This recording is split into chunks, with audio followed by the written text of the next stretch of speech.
working anyways. I have the. Slow your roll. Yeah, but I already pushed the live button, so it's live. Don't even have it up. We're It doing it. should be We're Monday. doing Today's it. the 31st day.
But anyways, that was the intro. It had some music that I made and stuff, and and I'm really just testing the sound audio for the stream. You know what I noticed I didn't have working last time I streamed was Sirenscape on the stream. So let's everybody fart. Somebody give me a fart. Let's see if it's working.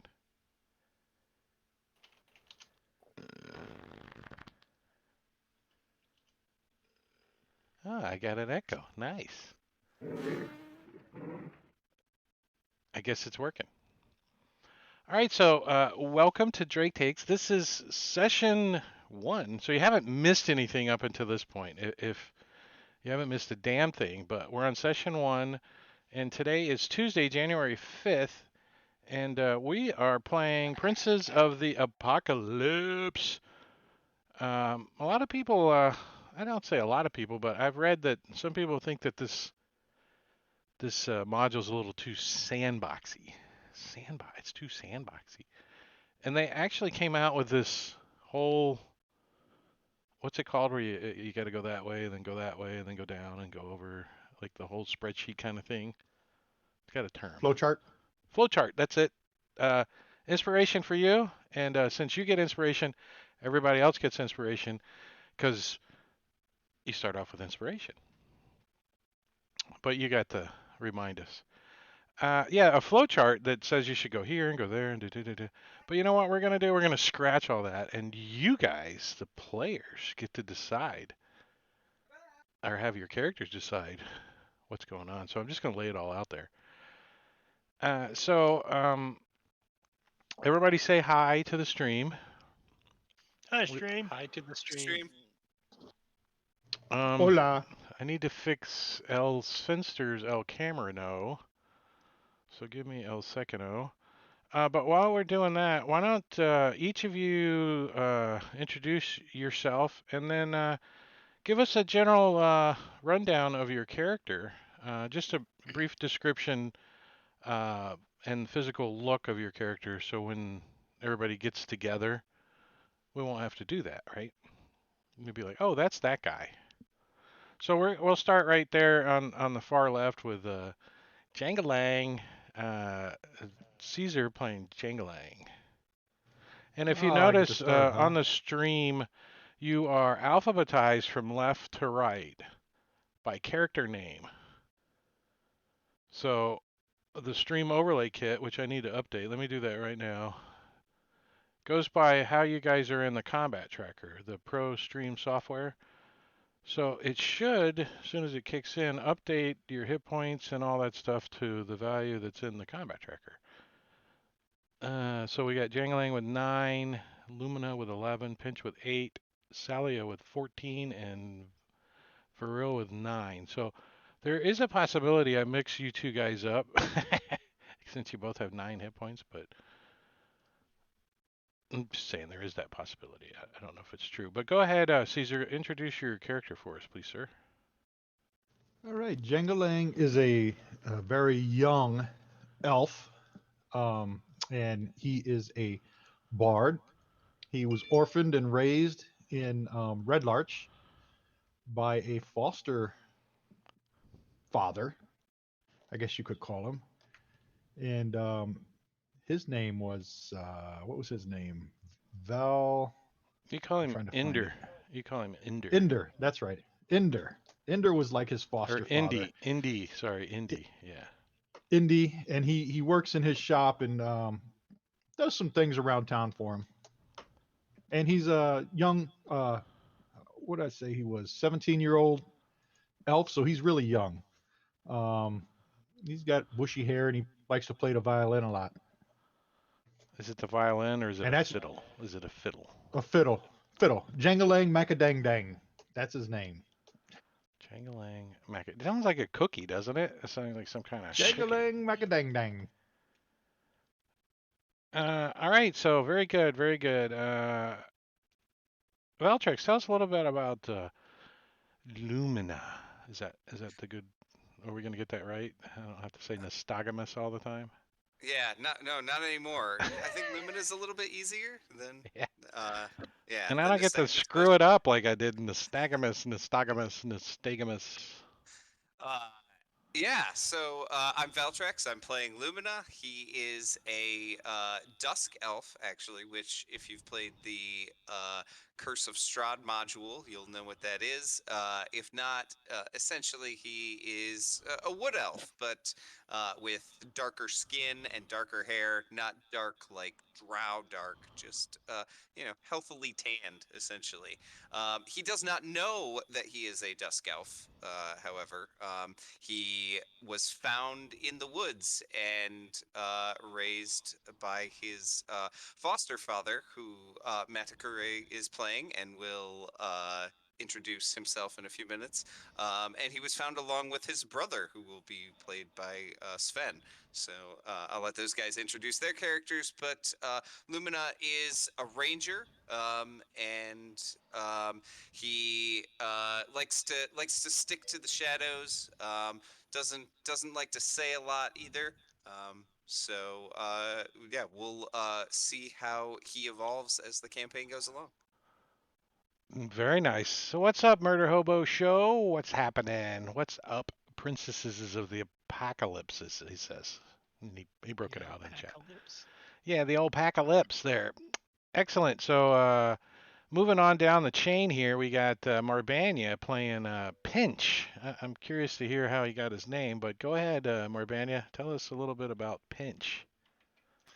Uh, well, Pinch is a young adult halfling, but how can you really tell? He's a halfling.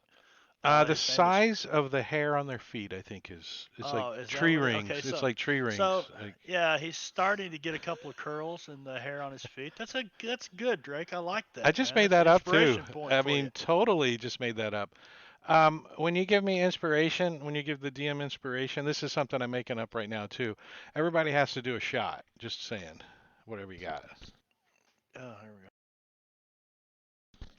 Ah, It's thank DM you. courage, liquid courage. Yeah, yeah. And Pinch is, I mean, need I say more? He's a halfling named Pinch. Yeah, Basically, that's yeah. that's pretty good. That's pretty good. Does he have a? Does he have pubic feet hair? Pubic feet hair. Um, it's more like armpit I hair.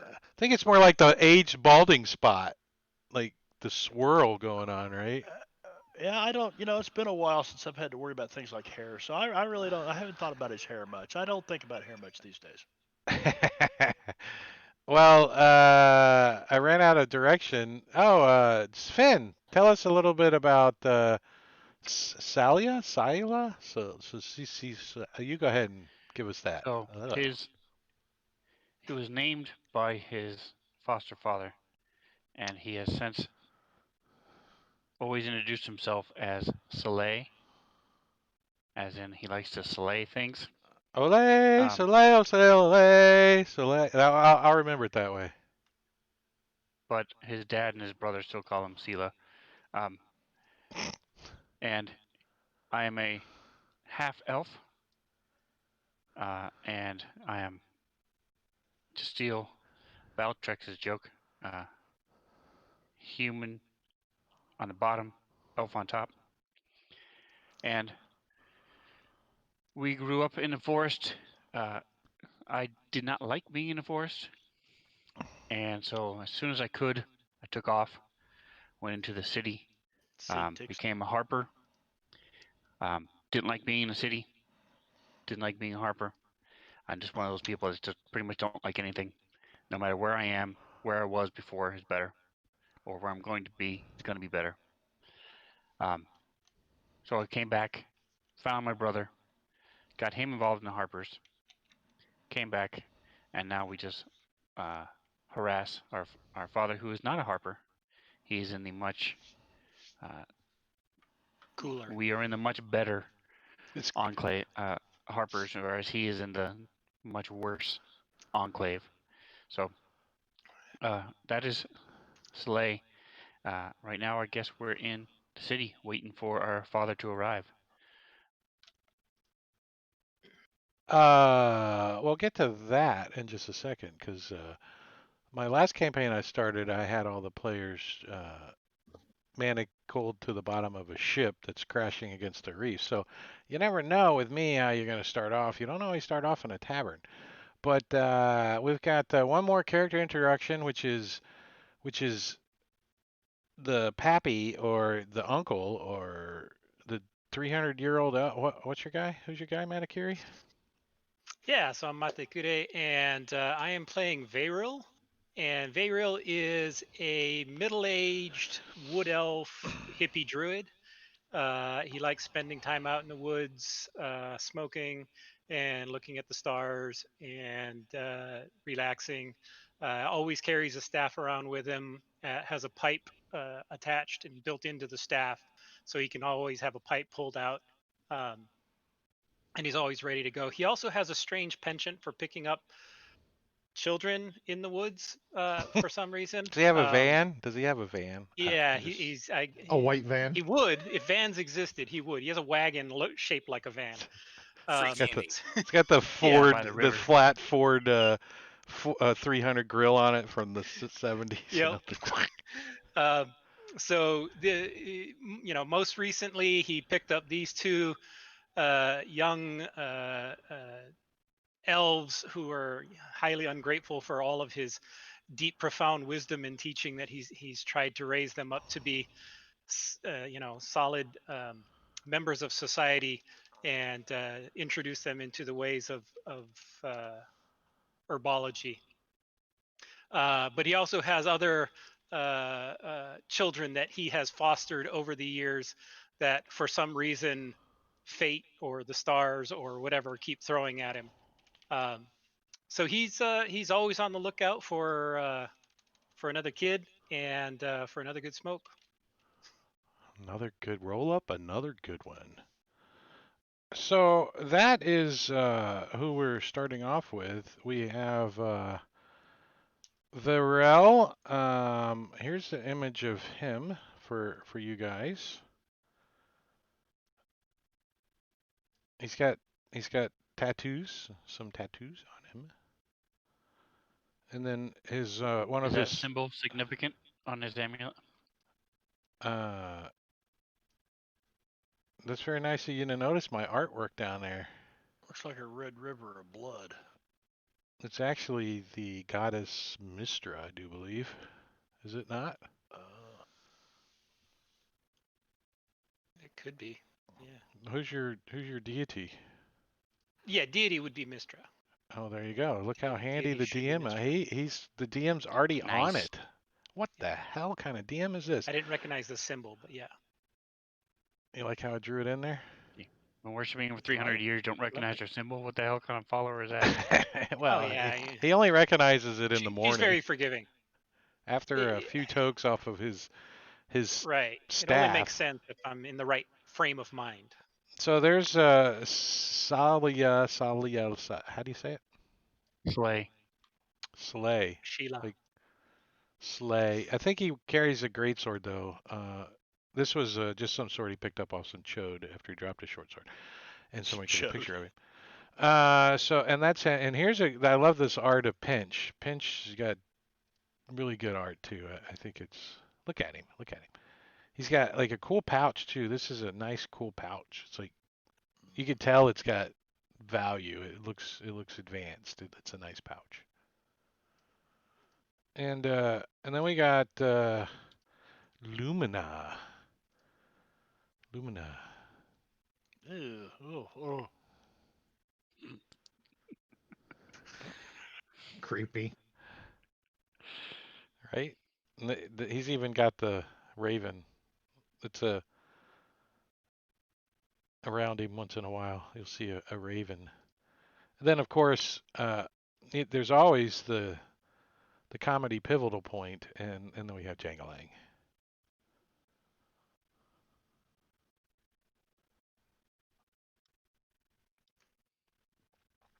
And what the hell is Jangling? He's a Halfling? he's a bard. No, he's an elf. He's a Elf. quarterling. No. Half. He's a I'm not 17-year-old sure what he is. elf Oh, that dresses as a human boy. So an infant. yeah, I sure say he's not far off the. Well, no, We're the not human. supposed to talk about Yeah, yeah. Don't talk about that. So that's the deal on those. There's also one other character I'd like to introduce to you guys, and I think you all have met him before. Oh Yeah. no. Where's he? Is he here? Yeah, There he you've is. met yeah. him before, yeah. Gorgio. You have met this gentleman before, and I did some special effects this time on the old thing there. You can see the poop is moving, and Oh, he's got one locked and loaded in his offhand too. As when Clyde arrives, you see this monkey. He's not wearing any pants, right? And you guys have all just arrived into Red Larch, and you're in a tavern there. And when you walk up to the bar, this monkey comes out from behind the little in the back door, and hops up on a stool and grabs two empty mugs as you guys approach, and one in each hand, and bends down below the bar, and you can't quite make out what he's doing. Pinch, I see you leaning forward. Does he get up on the bar and look and see what he's doing? I see Morbania leaning. I'm probably standing on. Yeah, standing up. Yeah, on the you're bar. standing on a bar stool looking over. Well, he is taking a dump in two mugs, like a gushy, like freaking, really, really gushy dump, and he looks Watery. around and he slings each of these mugs just right out, like just empties them out right in. Where'd it go? It's in the chat. Right in Jangalang and Pinch's face. You both were leaning forward too, so he just it kind of hits you in the face and like sprays back and up, back and up. It's like Little nutty. It was like the Kennedy shot. It was back and up, As you guys have been introduced to Clyde, the Poo-slinging monkey, and you can buy Clyde in the chat with a mere. I don't know how much Clyde is these days. How much does Clyde cost these days? Clyde is 1,000 stream points. So all you have to do is watch me for 100 something times 10. I don't know what the math is either. I don't know if it's 100 minutes or not, but you have to watch for a while and you'll get some points, and then you can buy things. And we have a few of those. They're pretty uniform across all my games. Sometimes I might ask if you want to vote for an outcome, and I'll ask you to vote yes or no. It does cost you 1 stream point, but if you don't have 1 stream point, get the hell out. Get the hell out. Oh, you got that your first 30 seconds, I think. Right. I think you start off with it. You can buy advantage and disadvantage for either the characters or the NPCs. We know Engorgio didn't know that. He always just buys them for the NPCs. You can buy potions of healing and potions of greater healing. You can purchase Clyde. Only Clyde is only going to show up one time a stream because we love the music. We just don't like the shit. You know, the shit's the bad part. The music's kind of cool. And you can randomly teleport a creature or a a character on the battle map. So the random teleport only functions during combat, so you can't just like screw people when they're on a date or something. You know, just like poof, getting ready to get a kiss, you like lean in and poof, and Gorgio teleports your character away. And then the Willy Whopper on DMG Magic Table number 2 is random magical items that you guys can buy. So build up some points and affect the game is what you do. But we're gonna start off with yeah, Gorgio, you can buy stuff for PCs. What? Um, so let me give you some stuff. Let's do Sword Coast map first. Let me find. I don't have a link to that handy. Uh, Images here. You type in sword, and you can't find it. It's not. Huh. Oh, but first you have to go to all. That's key. You can't just be in uncategories. Sword Coast. Whoa, it's right there. And I'm dragging that down to a hotbar for now. So Sword Coast map, everybody, big map coming at you. So I think some of you guys came out at Neverwinter, and some of you guys maybe came out at Waterdeep. But Red Larch is on the long road here, just like where this little hook is, kind of deal. Matter of fact, it is right there where I put the pin for the campaign. Ooh. So you guys can figure out where your characters come from. Neverwinter is in a state of rebuilding currently. Since we just played through Call from the Deep, the players are familiar with the state of Neverwinter minus a year. This is before Call from the Deep. So we did a little rewind to before the Call from the Deep that Princes of the Apocalypse takes place, at least in my world. So, and then there is lots of Harpers in Waterdeep. So I'm thinking that if you guys were in a city doing Waterdeep-ish stuff like training and becoming the ones who harp and getting a pin and all that crap, you might have done so in Waterdeep. Since Neverwinter is more the Lord's Alliance type of hangout. But they don't hate each other. They just don't. The Harpers don't trust anybody. They're like, let's spy on them. Let's just spy on them. We're not going to do anything. We're just going to watch. Yeah.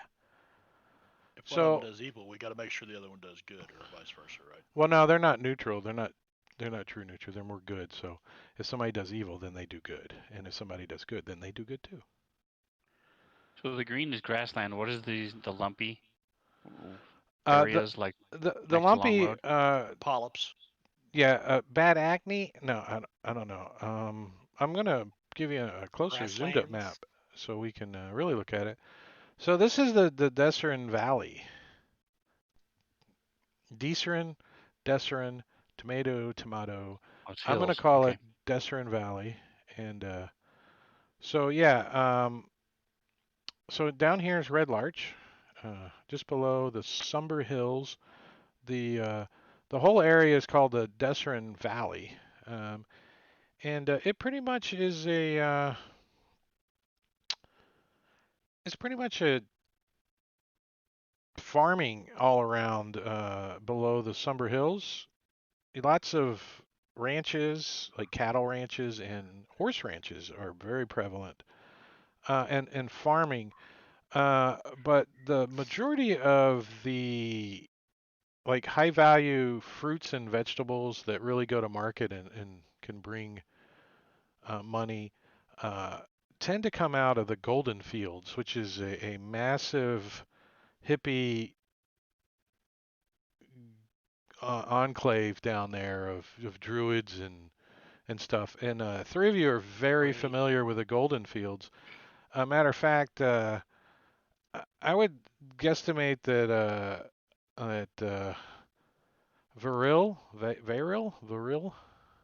Barrel. Varil, that Varil has been there for a long, long time, at least over a decade.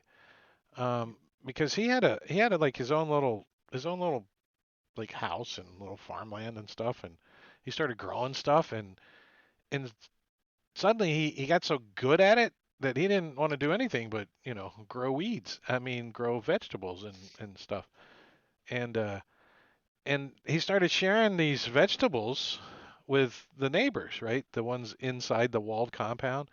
And they enjoyed it so much that they actually extended their walls around his plot of land and his vegetables inside of the Golden Fields. There's like it's considered a huge walled temple farm dedicated to Shante, the goddess of agriculture. It's called the Granary of the North. It's the only reason many northerners ever taste soft flesh fruit larger than bushberries. Waterdeep, Sycamore, and Yartar are, and points beyond consume the temple's reliable output. Carefully husbandried grains and dried oil packed are dry and ugh, grains and dried oil packed or salted foodstuffs preserved in like vast cellars, like in vats and ricks and squat stone grain towers are all about the Golden Fields. Um, there's a abbot there that runs the place, Eldrin Dorovigan. He's a priest of Shantae, and Goldenfield is a known stronghold of the Emerald Enclave. So members of the faction are always welcome there, and Shantae. If I'm saying it right, I always said it's Shantae. It could be Chantel. I don't know. The god in the Forgotten Realms of Cornucopias. Isn't it her holy symbol, the cornucopia? Shantea, Shantea, Shante. I don't know. I never pronounce anything Shantia properly. Yeah, is how the wiki says it. Shantia. Chon. Well, if you take the Chantia. if you take the jaunt off and you just leave the TEA, I would say T. So I don't know.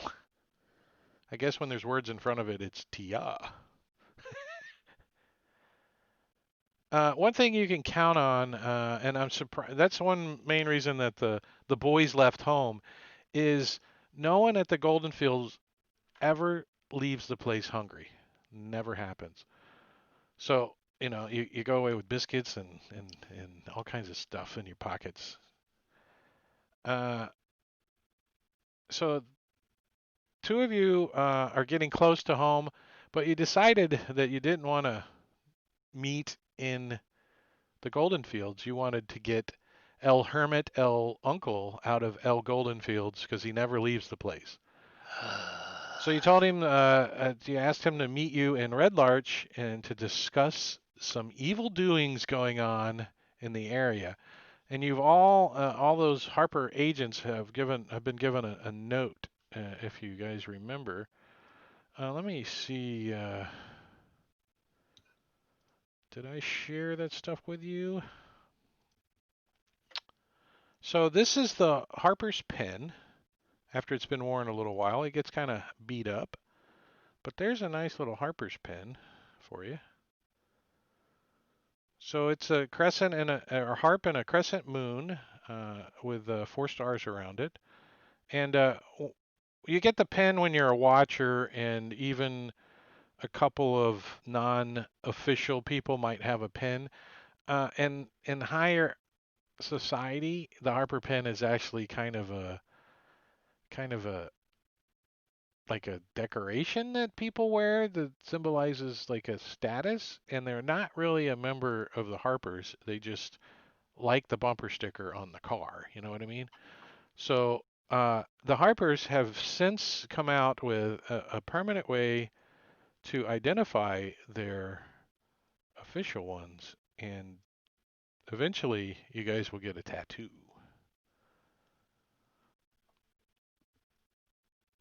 And it will be Yeah, I the probably it will wouldn't. Pinch wouldn't wear that pin openly. He'd wear it like on the inside of his yeah, fingertip. most people don't wear the pin openly that are actually members because it is a secret organization and they're supposed to be secret. So those that you do see openly are usually just, and they're usually fancy, you know. You could tell they're not real Harpers. They're And posers. yeah, if they go around flashing it like they're like Secret Service or something, and they're talking into their wrist, they're posers too. Poser. So somehow to all the who's all the Harper, we got what, four Harpers, official Harpers here? It's a secret, so you don't have to raise your hand. It's a secret, so you don't have to raise your hand. But I think there's four of you, and two of you are non-affiliated with the Harpers. One of you is very, very friendly with the Harpers, and the other one of you just wants to go back to his compound and smoke weed. So you can figure out who that other guy is. But those that got information from the Harpers got either a hidden note or some kind of secure delivery, maybe by an animal messenger or whatever your imagination derives to your character. This message came after you have finished any preliminary training with the Harpers and whatnot, and you've received your pin. The two from you guys thinking you were in Waterdeep? The two that went off to the brothers, um, I think that makes sense. Waterdeep. So while That in works. Waterdeep, this message came to you, and I think a monkey delivered it. Pence, you have been you traveled down from your starting city. I don't know if anyone knows that, but uh, you came down from Luskin, is where you got your rights to bear arms per se in Luskin. But it was pretty rough and tumble up there. A lot of competition. You felt like you know your skills could be better if there were less of you. So so you left Luskin and decided to make your way down into the heart of the north, and you wound up in a little community called Barge Right In, which is just south west or southeast of Red Larch, mostly south, out on the Desserin River. Uh, so it's a river community. It overlooks another city across the river called Wormford. But Barge Right Inn was originally just an inn up on a hill, and then they built an extension to the inn, and then they built the stables, and then they built a wall around that, and then they built another building, and then it just evolved into this multi-walled, huge compound up there that smells like manure all day long because the horses just trample through the town, and it's dark and it's all built up and wooden. But you spent some time there, Pinch has, doing Pinch stuff, and that's where you were when you got this message from the Harpers as well. To travel to Red Larch, the note basically gave you the general indication that they need you guys to collect information related to increased banditry, missing person, murders, environmental disturbances, and dramatic weather effects in the areas of the Desert Valley around the Red Larch area. And then it also you get that a feller named Indrith Valvo is one of those who harp. So that was kind of a coded message that you also received. And I'm making this easy for you guys. I'm giving you the story entry with it on it. So you can pin that wherever you like.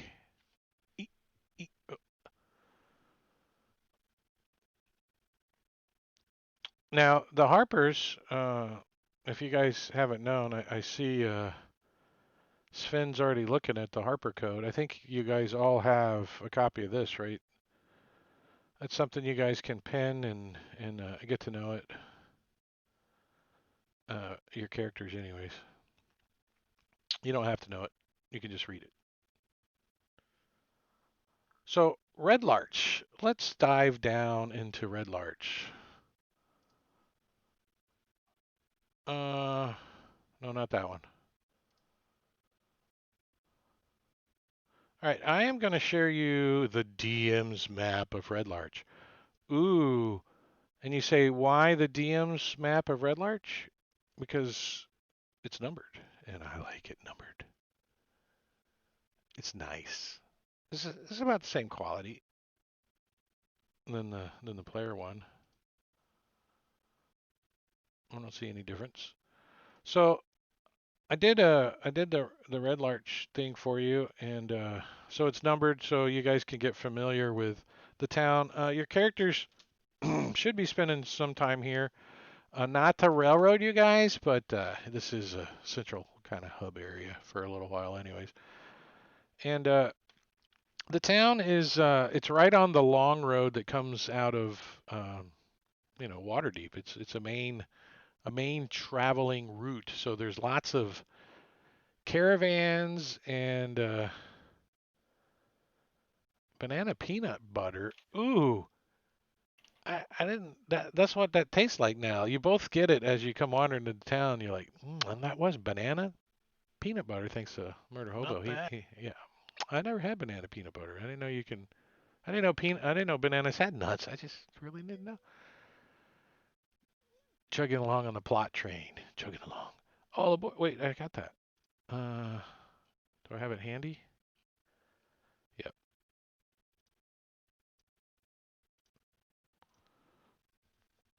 So yeah, you guys load up and head into town.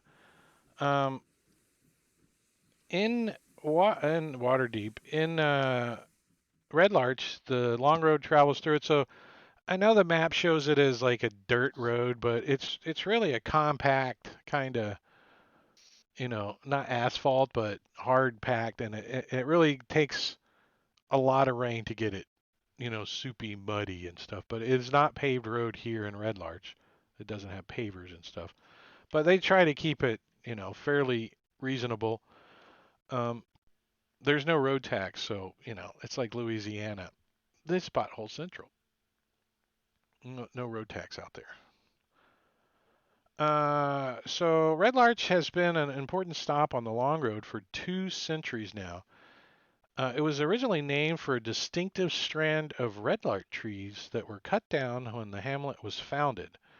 So some of these buildings and stuff may still have some remnants of that red larch look, that, you know, pinkish color wood or reddish color wood. Uh, Red Larch became a settlement in the first place thanks to a drinkable spring that fed a sizable pond, ideal for watering horses, oxen, and pack mules. So that's referring to this spring out here. It's this one up on the Keldon Path. This actually is a pond too, but this is a Water treatment plant. no, it's a stone quarry. So they're slicing through the hill there to get to stone, and they have a lot of water and they're rinsing stones and stuff with it. So Slurry. yeah, that's not very good water. But this is a natural spring over here. Hey, look, a smiley face right there. See it? 2 eyes and a mouth. Yeah. There's a hill smiling at you guys. So so it has that drinkable watering hole, and lots of people stop here and they water their horses, oxen, because it's several days north of Waterdeep. So it's like there's one city south of it, but this is a nice little way station that you can just pull in, get us some food, get your wagon fixed, water the horses. You stop for an hour or two, and you could be on your way in no time. You don't have to go through gates and pay taxes and all that like some of the other cities you might. But there's an east-west trail that meets the long road, kind of near the pond, running to the west to the logging community off to the west of Keldon and east to Barge Right In. So if you take the road out the Charn Road out of Red Larch, you head right into the inn, Barge Right Inn down there, and that's probably a few days down there too. Another trail leads to the quarries in the Somber Hills. So this large path here leads up into the hills, and there's quarries up there. So this road is kind of, you'll see oxen dragging stone back into town to be processed and shipped out. There's a lot of the roofs in the town. All those gray buildings actually have slate roofs on them, and the slate is very common up in the Somber Hills in the quarries up there. Um, and that you can see as you come through town, un it's not hard to discover that there's also another quarry up here too. And when you guys peek into those quarries, as you walk through town, it looks like they're huge slabs of like marble and stuff, so big pieces of nice fine marble that they're digging out of these hills here. Um, so those that have been in Waterdeep and stuff have actually seen a lot of this marble being used in like facing of large buildings and repairing older edifices and stuff. So it's got a value to it for sure if it's getting shipped all the way to Waterdeep. So there are a couple of notes of interest in Red Larch. The first thing you can see, and I'm going to give you an image. Let me scroll back up. This is actually provided from Wizards of the Coast, a nice little image. So this is see, it's kind of like a packed earth kind of deal here. So this image actually is pretty much looking this way, and I'm showing you the map too. So you're actually looking south currently, and off to your left is that building that's got the helmet on the top of it. If you're looking at the image, is number 3, the Helmet High Sun. So that's a tavern. There's a big mug out there and stuff.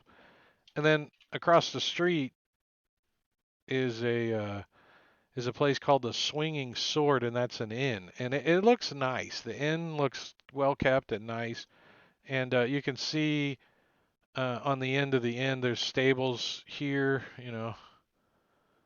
and stuff. But none of you guys have any packed animals yet, correct? No one bought a donkey. I bought a donkey a couple times, and it's called reserve rations if you get into a pinch. No offense to the halfling. Food on the hoof. So Red Larch, I like the image. I don't know why they did it leaning. I'm not sure. It kind of makes me want to, like, I fell asleep on the wagon, like, oh, that's what it sound like? Oh, yeah. But you can see, look at this inn. It's like chimneys everywhere. You're like, what the hell? Look at all them chimneys. So tell me a little bit. Let's kind of do a little rundown here. Jangalang, you're from town, right? You're from and Jangalang, you hang out down here at in the bunkhouse and stuff for now. But you want to soil your oats. You're wanting to get out and do stuff. You just got this nice little pen in the mail that you ordered out of the back of a comic book. So you're ready to do stuff, right? Um, Absolutely. so your character is pretty familiar with the town. How long has he been here? Would you think in Red Oh, Larch? probably 7 years since he was 10. Oh, since he was a little guy. So yeah. So if you had been here 7 years, you just got ousted as the Little Rascals Spanky, right? You just got you're too old. You can't be Spanky anymore. You have to actually go be an adult.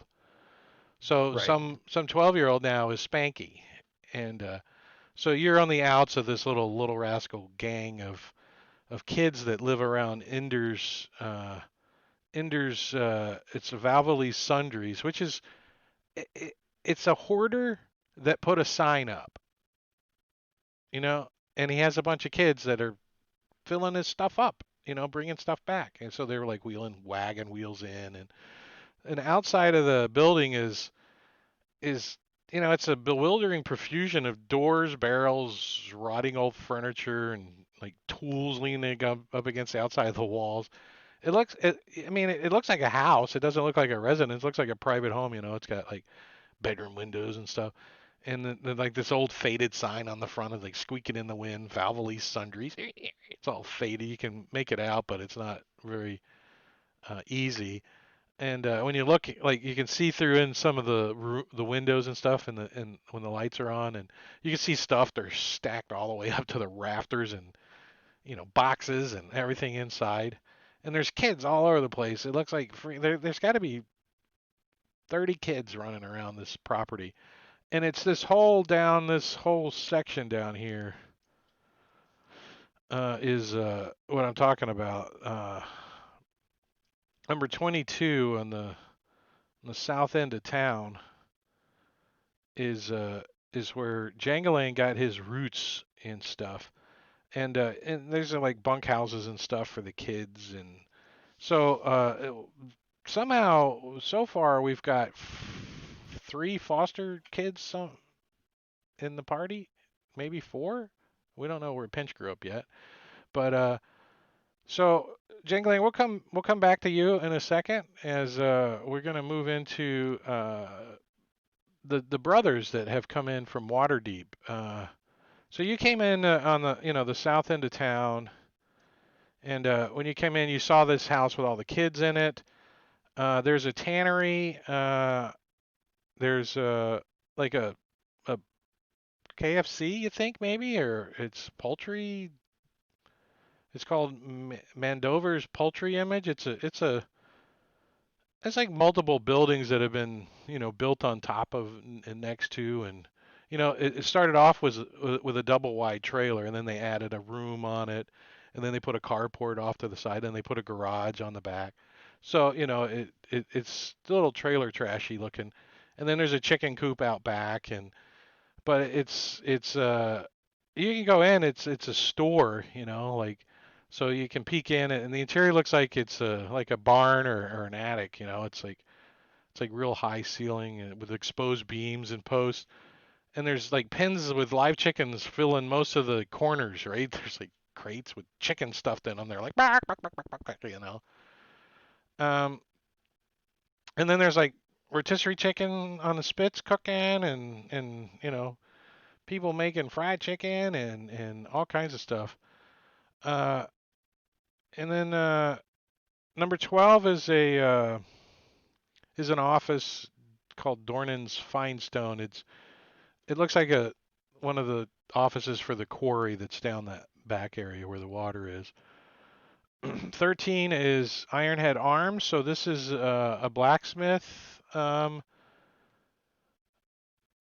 there. You can hear him banging away on stuff. The arms and armor and blacksmith. So if you need weapons or horseshoes and stuff, probably do a lot of horseshoes and stuff through this town since it's very you know travel town going through. It's a gas station too here. Basically. Um, there's a butcher shop that is back here, and you can see that they got pigs, they got cattle, they got chickens, lots of chickens. And this building on the corner, we're just going to run through the town real quick, but you don't need to be taking notes or anything because we have a map. So on the corner here is a big wagon shop. Um, they're making wagons and repairing other wagons. It's cluttered and untidy. There's like sheds all around and dozens of wagons surrounded by like tarps and stuff that they're working on. Some of them look like they haven't been worked on in a while. There's a crudely hand lettered sign over the big wide main door. It's like a big barn area, and it says Welver's Wagon Works. It's a wagon store. And when you look inside, as you walk by, the doors are open. There's a 6 or 7 wagons in various stages of repair, and like stools and ladders and benches and cables and stuff for building on them, and people moving about, but not like a happy-go-lucky kind of place, though. They're not singing and oh, we're working, they're like, we are working for sure. There's plenty of work here for sure for these guys. Um, and then there's a shrine for those religious fellers in the party, or if you just want to throw some money in a fountain and pray to be blessed by a god, you can do that too, because they do have a little prayer fountain out front. But it's on the west side of the long road there, just south of the inn's stable yard stands what looks like a grand stone mansion. It's got 2 wide wooden doors painted with the symbols of many gods, and they stand open day and night. And if you look inside, it's just a plain chapel with a stone altar. It's called All Faiths Shrine. So you get the general impression that there's lots of people that can be worshipped in this shrine. You see symbols to Soon, Saloon, Tamora, Lathander, Tempest, Agma. So just as you're glancing around. So that's the little temple in town. Across the street is number 7. There is like there's a mannequin in the window, right? And the mannequin is wearing like really fine clothes, like Dapper Dan, really nice quality clothing. You know, it's like the Macy's for 100 miles around, right? It's called Hulver's Helliver Tarnlar's Clother. And, you know, D&D can never make it easy to say anyone's name. It can't be Hank Williams Clother or anything simple like that. But it's a square 2-story building. It stands at the intersection of the Long Road and the Carn Road, so it's right on the corner over there, number 7. Its signboard is painted with the images of a well-dressed lord and lady. I changed it to a mannequin, so in the window is a mannequin of a well-dressed lord and lady, one on each side. There's ornate scrollwork, iron bars that protect the windows too. So it's fancy. So if you guys want some nice clothes if you want to spend your starting 10 gold or 15 gold, you can bust a move right here and do it. I don't know if that's where Pinch got his hat, but it would be a place like this if he hasn't had it all the time. He bought the hat when he was in their case in the joint trying to figure out how to get past the bars. Yeah, so there's this old worn out freaking halfling hat hanging on the wall, and he's got a new one because he just. Yeah, it's got like clothing, boots, all the accessories are all fine, warm and sturdy. You don't think that this is a store for the Red Larchers, if not, they're not this isn't a common folk store. And then you guys can tell above the shop and stuff is a pretty nice looking like a apartment. Somebody lives up there. Moving down the road, the Helmet High Sun, we're going to come back to because you're going to all be in there for the most part. The image, or the swinging sword is just just next to the All-Faith Shrine. It's a 3-story stone structure, and it's crowned by a steep slate roof that bristles with many chimneys.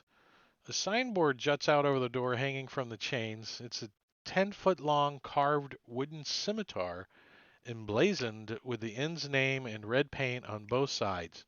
The Swinging Sword is the name of the inn. An inn yard with stables and outbuildings lie behind the building. So, and looking in and poking your head around inside this welcoming and luxurious place, uh, especially by the area's rustic standards, each room boasts its own hearth, warm draperies and tapestries, and running water. Um, Now run by a family from Waterdeep, the inn has become a popular stopover for wayfarers in the Desserin Valley. The topmost guest floors is given over to dormitories where travelers can sleep cheap in rooms shared with up to 6 guests. But the lower floors are divided into pleasant suites of guest rooms, each with its own, uh, what's a garderobe? Garderobe? Maybe it should be a wardrobe? I don't know. There's also a dining room on the ground floor. And when you guys come in, it's nice and everything, and they got like some potpourri and stuff, and you can kind of smell it, but you got that underlying smell of a fire, like there was a fire in here not too long ago. You know that not a Yeah. campfire, but like something got burned, and it's lingering in the air. And when you glance around, you can kind of notice that maybe they're trying to cover up that smell a little bit.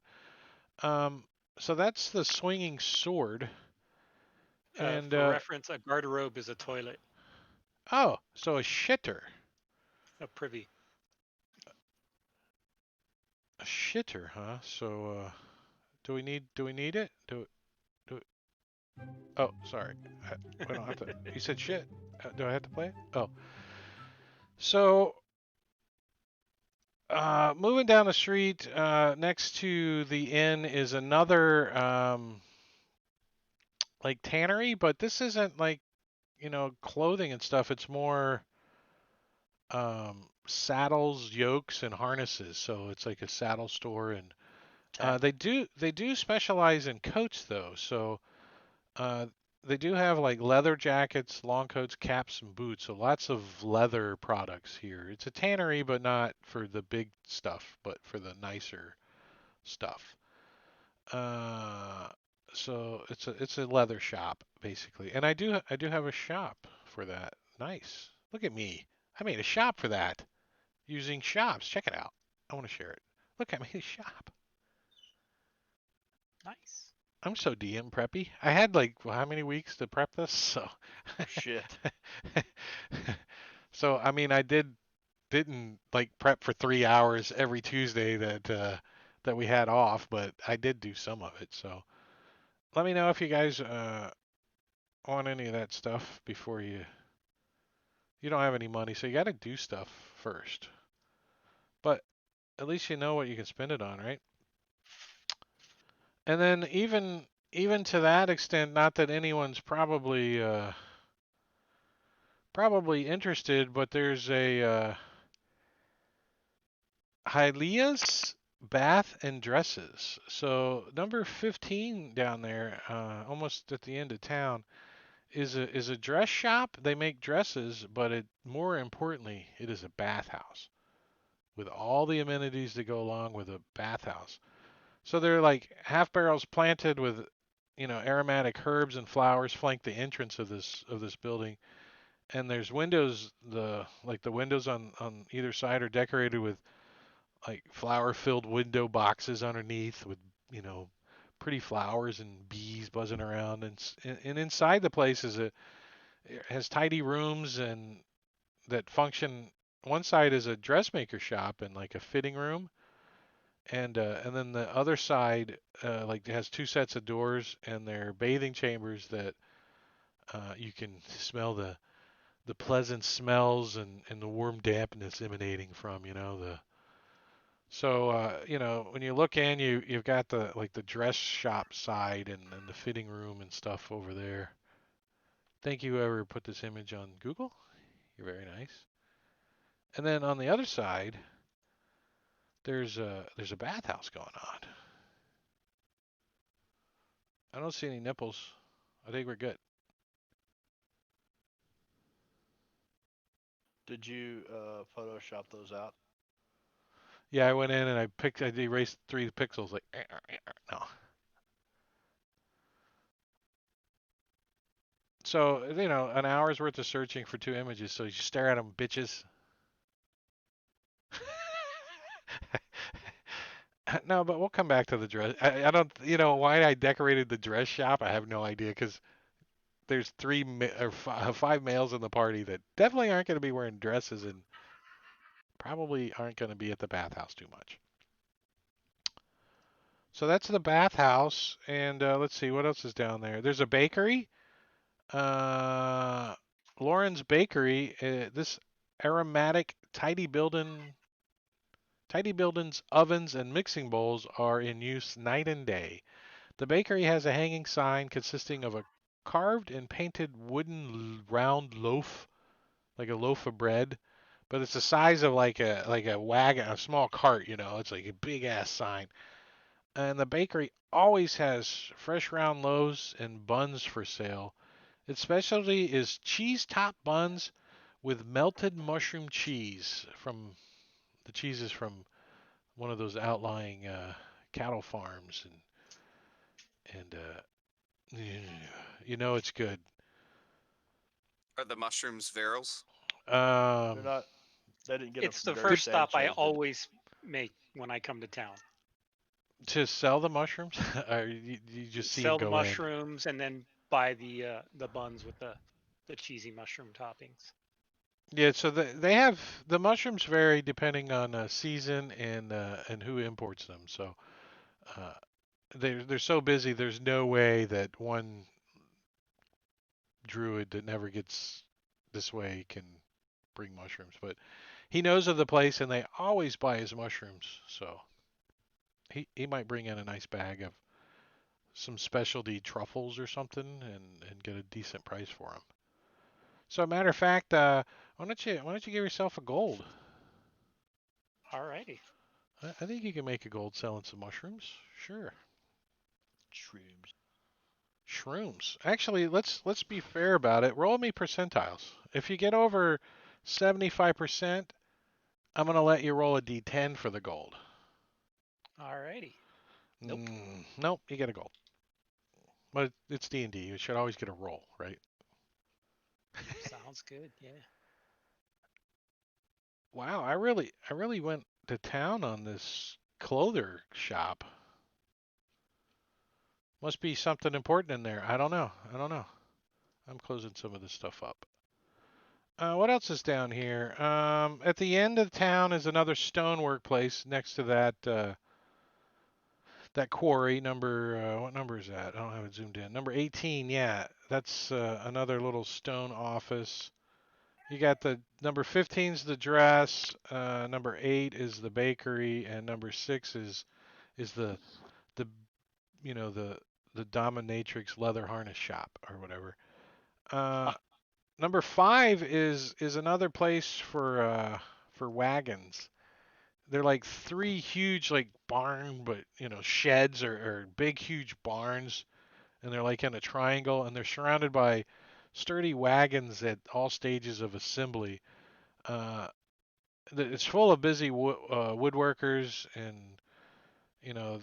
there's another building that's like a storage area for you see like wheels and axles and stuff, wagon wheels and axles.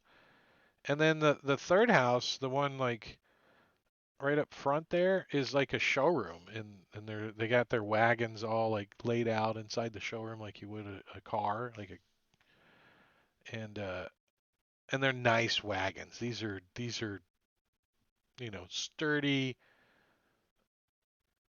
traveling wagons. I mean, they do make like, I mean, if you had to picture uh International Wagon Company or something, it's like a good sturdy work wagon, international, That's kind of how I envision this place.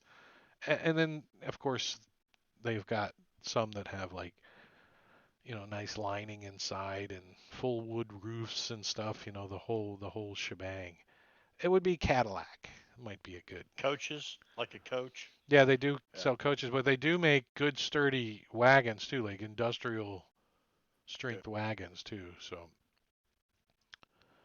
uh, and down on that road, down here, number 17 is a place called Gelkirk's. Gelkirk's, and you can see that it's a barber shop, and then it's also a tavern.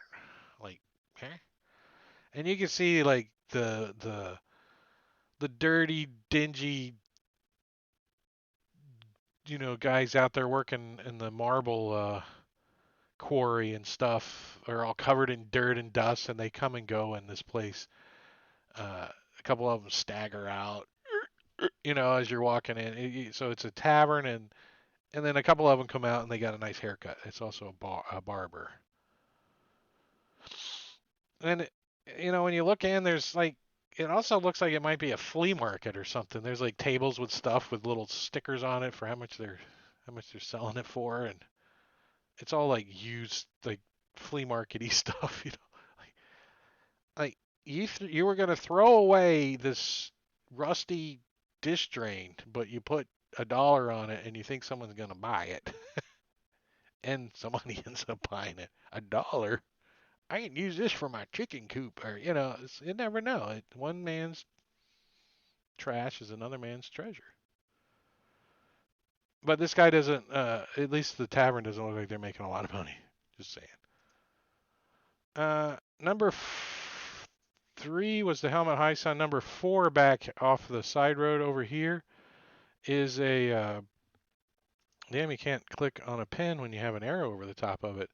It's like a 3-story building, and it's kind of dilapidated, but it has like a whole bunch of balconies and outside staircases.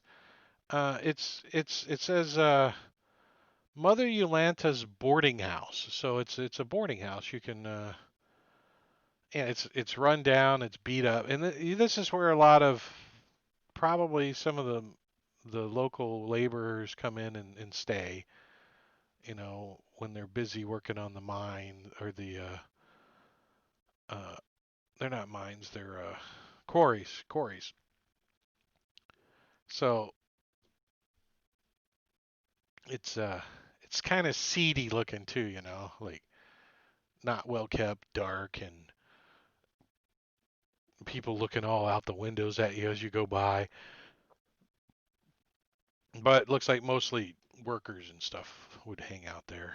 Um, Coming around the corner is Tanter's is a smithy. So there's a blacksmith, armor, and weapon guy, but there's also it's like a soot stained building, and it's it's on massive stone blocks that rise into tall, wide chimneys, and it's more of a industrial smithy, pumping out all kinds of stuff day and night, just endless, for wagons mostly, like hasps and locks and chains and hardwares for wagons, like cotter pins and bolts and wheel rims and hubs and all that kind of stuff for wagons. So and it's like a factory kind of, pretty much. They're just churning stuff out over there all the time. So not your public store that adventurers would be wandering around in too much. Um, and then moving down on the south end of the map, number 16 we did is the Wagon Works, and number 13 is the other Ironhead Arms, which is the blacksmith and the weapon store. Number 20 is are just like identical, well-built warehouses, and the ground is like covered in nice raked gravel and like cinders all the way around and stuff, and it's kind of funny anytime you guys even get like step a little foot in the gravel or whatever. You're approached by a smiling man. He emerges to meet you, and he's trying to sell you storage, or have you rent space in these it's like self-storage place or something with a friendly car salesman out front.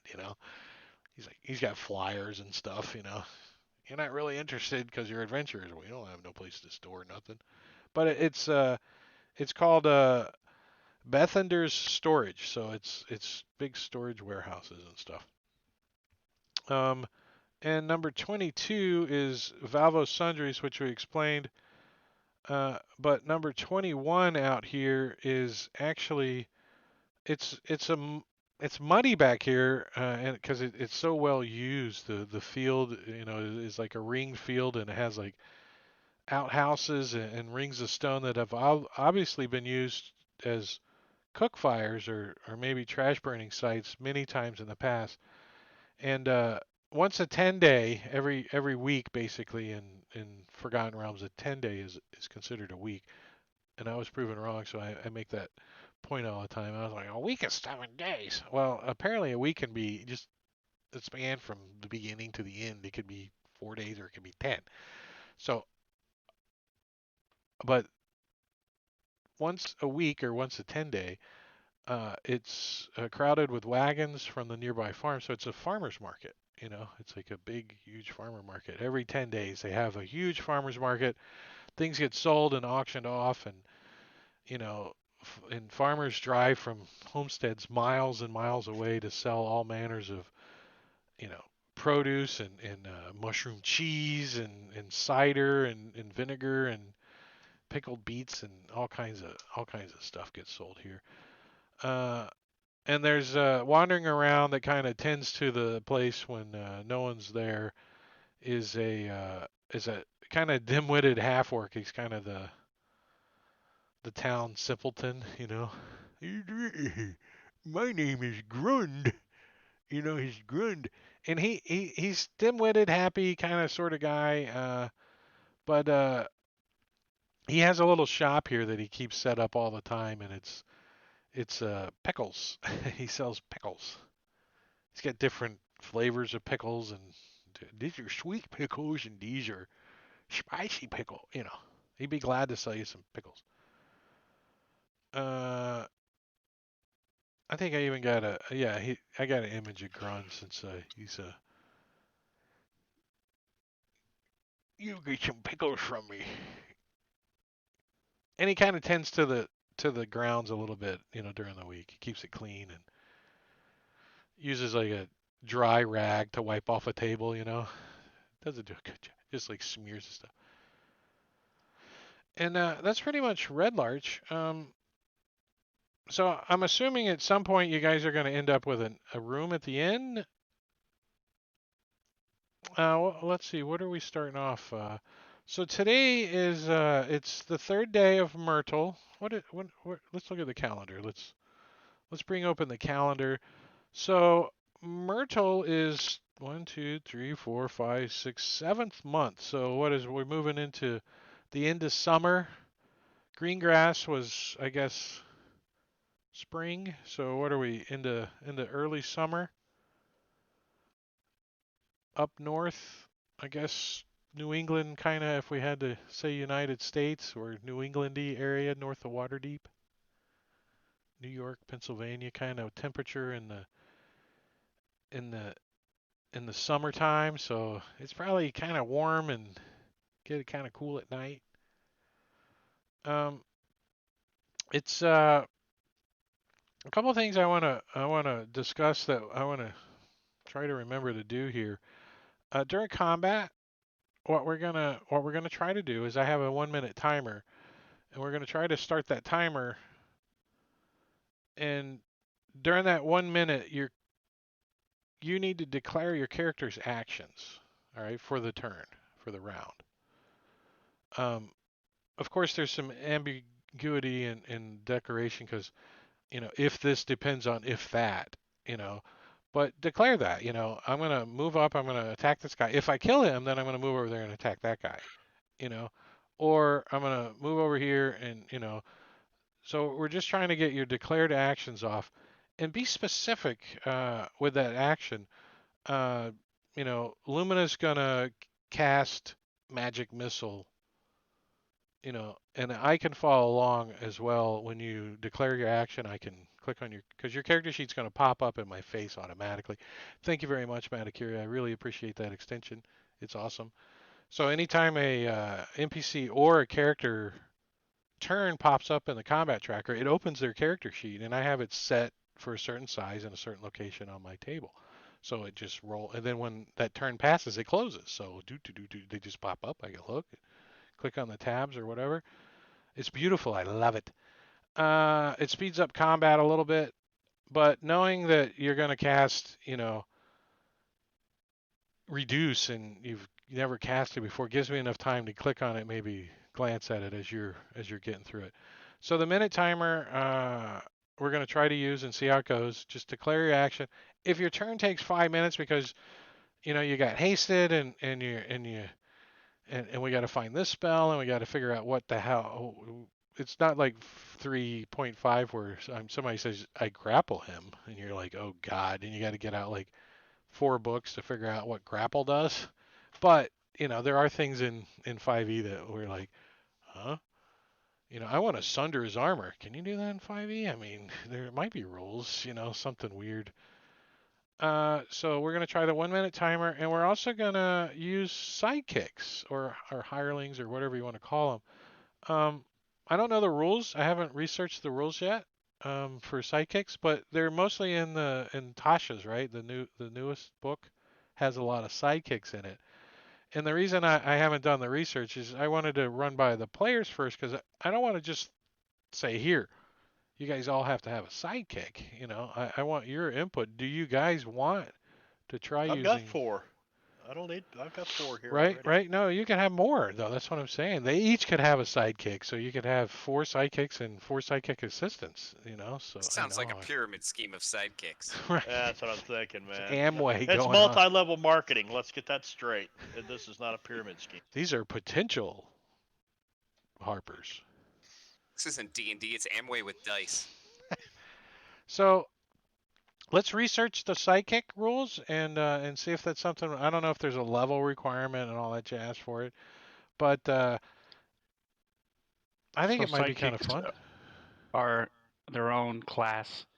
Then they have a limited number of spells and things. So, for example, the spellcaster can be either a healer or a there's 2 other, like a Yeah, warlock so and then a my spellcaster stuff, initial and they are very slow. impersonations of the sidekicks were if you didn't have a big enough party that they were good to run. Correct. And that's not really my intention for you guys to have. I may be saying sidekicks, but somebody freaking watching the horses, somebody Just sitting on an errand. driving the wagon, or yeah, a messenger, or Grun freaking selling pickles with you guys.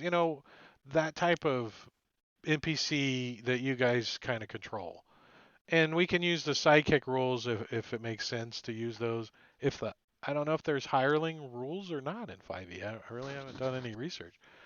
No, there's But not. somebody that you might pay or give them a cut of the treasure you loot, or they're just yes, master.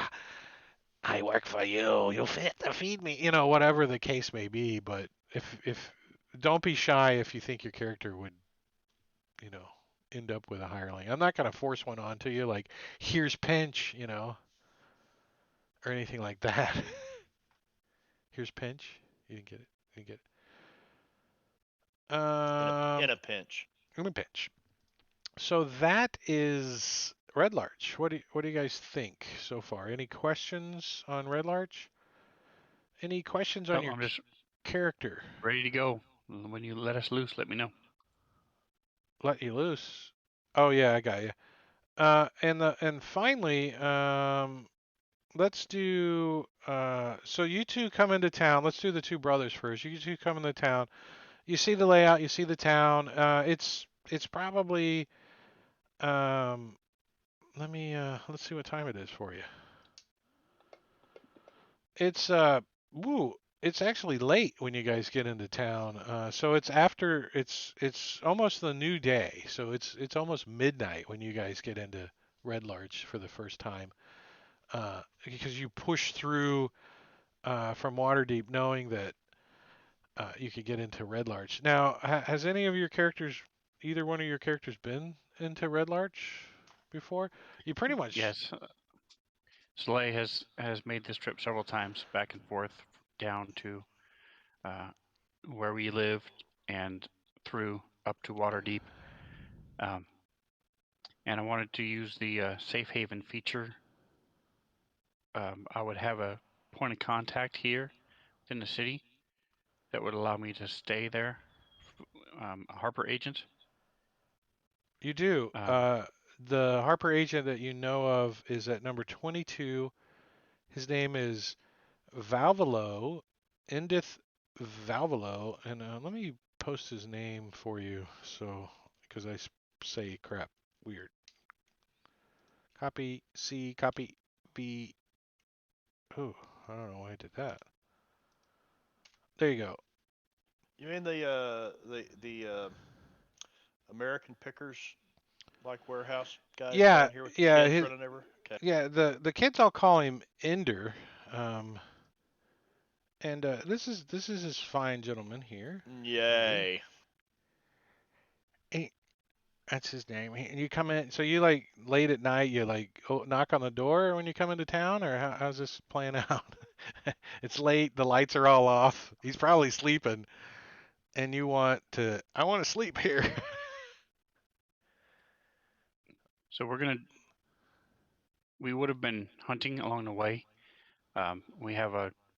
I'm dragging a travois with a couple deer that we caught, mostly Lumina. Um, I flesh them out and Lumina takes them down. Like snipe If I'm hunting. not lucky enough to use my longbow, um, but I'll drag them over to 11, which is the butcher's house place. We have a ongoing thing where we bring deer, and then he gives us jerky and rations and stuff so we can travel with. And then we'll head over to Edrith, and I'll turn to Lumina. Well, looks like we don't get here too late, so sorry, but you're gonna have to wait to go to Hialeah's pick up your dress till tomorrow morning. That joke is never funny, no matter how many times you tell it. Oh, do we have a crow sound? You need a crow sound, don't you? Should be. Yeah, Why is probably need Sirenscape one. being Sirenscape button's lagging me out? What the hell? There it goes. And I'm going to There you go. scratch my chin. I'm gonna That's head all you over to got to do. Galeker's in the morning, touch up my beard. Um, I always make a point to try to mention that I have a beard as a half elf, even though it's a scraggy looking terrible thing that definitely doesn't need to be touched up because my father and my brother can't grow beards. So I always make it a point to mention my beard. All right, so you get 13 silver for the deer you brought in. Uh, I know he tells you if it's dressed and all that kind of stuff, you can get a little bit more money, but they do that at the butcher. So I don't know if you want to. He won't allow you to dress it in the parking lot though. You Yeah, I'll gotta just take it trade out mine of. in, like you said, for food and sundries and stuff. Well, Uh, they use bacon and stuff that he has prepared. they use a form of trade here called gold, so you can sell your deer and then go buy what you want. They don't sell food and they don't trade much. They usually trade in gold. So however you want to handle that, it's good with me. Uh, and you said you're going to the after you sell the butcher, you're going where? Sorry, I blinked out for a second. Two Valvo to get our to stay for the night and one So morning. you wake him up. So he does look like that when he comes to the door. His hair's all standing up. He's got a pipe in his mouth, but it's not lit. He's like he opens the door and you can hear a bunch of you know um, squeaks and squawks because he's got some critters running around inside the place. And he's like, "What can I do for you?" Looks up at you. He's a little guy. He's only like 5 foot maybe, not even 4'8.5" plus his shoes. And he does have his little ferret on his shoulder too. He gives him a little kiss. You selling something? It's pretty late to be out. Unfortunately, my my my sleep is sporadic. I take a lot of naps. I'm old. Edward, wake the hell up. This is me and Lumina. You know us. Give us our room and we'll be out of your hair. Oh gee, you're gonna have to run some of them boys out of there. They when you ain't here, they just take it up. You know, but go on, just kick them on out. They know they ain't supposed to be in there. He points, to the building next door to the south. Help yourself. It's like bunkhouse. You guys have like they're not like totally closed off rooms, but you have like a little kind of wood pallet paneled area with a cot, a couple cots in it, or however you guys want. You can rearrange the pallets however you choose to see fit. You can make it double suite if you want. Uh, what's so you guys go over and you run a couple of the kids off. The kids range from like 12 to like in some cases 5 or 6 little tiny little kids like the kid from Kindergarten Cop or whatever. Girls have a vagina and boys have a penis. That little kid. It's the little rascals running around. They try to charge you at first, but you don't you know the deal. So Lumina and Celia go over there. Viril, I'm gonna say you came in earlier in the day. Um, Matter of fact, I think you might have came in the day before because they probably told you had to be there early so you wouldn't be late. Yeah, they tend to do that. They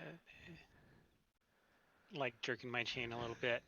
But Varial, mostly he's gonna spend his time at the bakery getting baked, and when he's done at the bakery, when he's had enough there, he's gonna go down to number 21 and hang out with his buddy there, Grund, Grund. Yeah, he's gonna hang out with Grund Grund, and like to sleep eat the or pickles.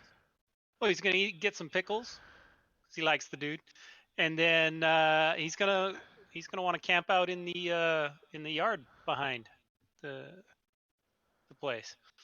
he He actually likes the outdoors. he actually has a couple of hammocks, so he'll hook you up with a That's hammock too. perfect. Yeah, he that's what he sleeps in. He kind of he has like a little lean-to kind of thing. So he hooks you up. He moves some pickles barrels and stuff out of the way, and he hooks you up in so you got some. The dew's not landing on you anyways. You got a tarp over you or Right. whatever. But it's a pleasant. It's pleasant. And, a little buggy here and there, but you got plenty of off. Po, po, po. Yeah. It's warm. It's not. It's summer. And Pinch, how does I'm imagining Pinch probably is going to come in the morning. He knows the exact amount of time it takes to get to Red Larch because he's traveled it a few times. Hmm. Uh, and so he times his travel here to show up in the morning. So he's probably camped at least 2 or 3 nights on the road. He comes in the morning. He camped a couple miles south of Red Larch, so he arrives right in the morning with the everything just starting to bustle. What does he want to do when he gets into town? Uh, I think the first thing he'd do is uh, now he's been to Red Larch before, so knowing that he doesn't have a lot of money in his pocket, he would probably book a room at the boarding house. Um, but he would not necessarily stay there, and he'd be working the room at the Swinging Sword or the tavern or whatever. Um, Yeah, this place the the Swinging Helmet, Sword has like a dining room, so or the imagine Helmet like High Sun, the yeah, tavern. the Helmet High Sun is a tavern for sure. Definitely a gossip whore hall, shit going on in Yeah, there. yeah. So he'd head for some place for probably his second breakfast at this point, and And then yeah, you gotta. I was, I'm looking for rumors. I'm looking for collecting Well, you information, so I'm the headed the to one the thing inn, the you tavern. you you have heard is the inn, the Swinging Sword. They have a kitchen, and they serve awesome food. And you know this. That's You've where been he'd you've start been his day. Oh yeah, you've been through here. So when you get into the inn, it has that burning smell. smell. Yeah. Yeah, the kitchen T- burned down. Oh, so I get there and I'm like, what's that smell? And I ask Yeah. somebody that's familiar. Okay, Pinch asks the bartender, who you probably know, or the waiter or whatever, the host. Oh, we've had the kitchen Well, burned down. Well, shit. You Galita know, is the hostess that you like. You talk to. She's pretty. hi, fine lady. She says, "Oh, can I, can I please?" And she reaches down and pinches your cheek. I think it's a perfect name for you. Well, that's how I come by that name. That's right. That's right. So where's a halfling to get the second breakfast or elevensies? Well, just not long ago, our kitchen caught fire again, she says. But but we've managed to get a few of the things back running, and just this morning we decided to do a bowl. It's a breakfast bowl, and it's got some potatoes in it and some fresh eggs and some Taters and vegetables and eggs. stuff. It's in a bowl. We don't have like all Oh. the cooking stuff, so it's kind of like a hash. Well, I've had hash before. I'll have some hash. So she hooks you up with some hash, some swinging sword hash. It's pretty good. Their food is usually better because you get more, you know, more elaborate meals and stuff here. You know, eggs Benedict and the fancier stuff. But since the kitchen's burned down, it's pretty good. You're like, man, it's a little Well, smoky. what kind of piqued his interest or his curiosity, I guess you should say, is that she said the kitchen's burned down again, Yeah. and so the last time I was here, it didn't smell like there had been a fire or anything, and so he's kind of interested. What do you mean again? Like, is somebody Well, burning it down intentionally or what? uh, she goes, well, I try to stay out of the kitchen as much as I can, but that would be more of a question for Kalesa. And she kind of points over to Kalesa, and you know that Okay, she's the owner. She's like she's like in her 40s. She's like the matriarch of the family here. She's a sturdy woman, and oh, Pinch would come in and take his hat off and make a great big bow, and then, you know, like hello in greeting, and then turn and go take a table someplace. And if she wants to come over and talk, he finds it's, usually people bring information to him. He doesn't have to snoop around too much. I mean she's pretty and all.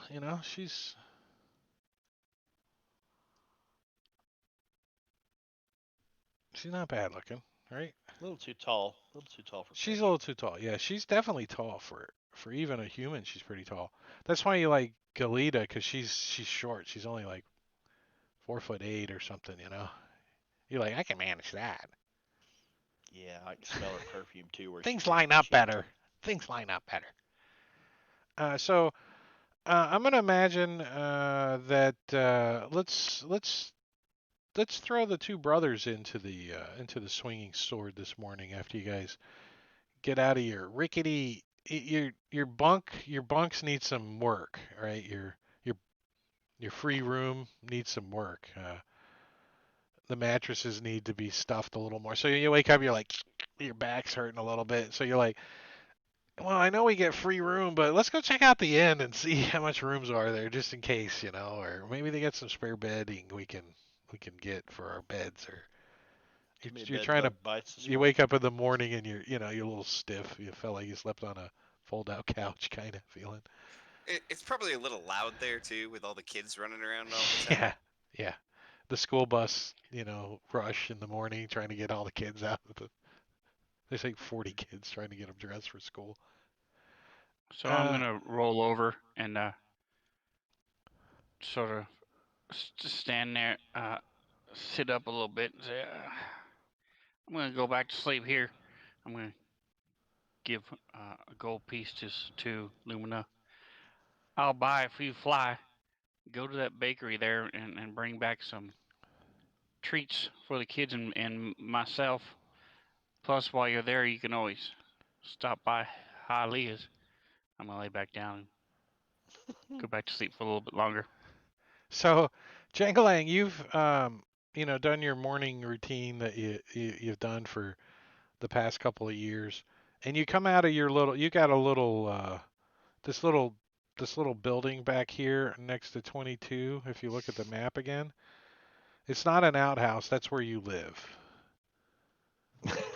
That's my All private right, room. it's a fort. You built it. It's a fort. It's a two-story fort too. So down below is like junk and booby traps and stuff, and then up top is your little fort.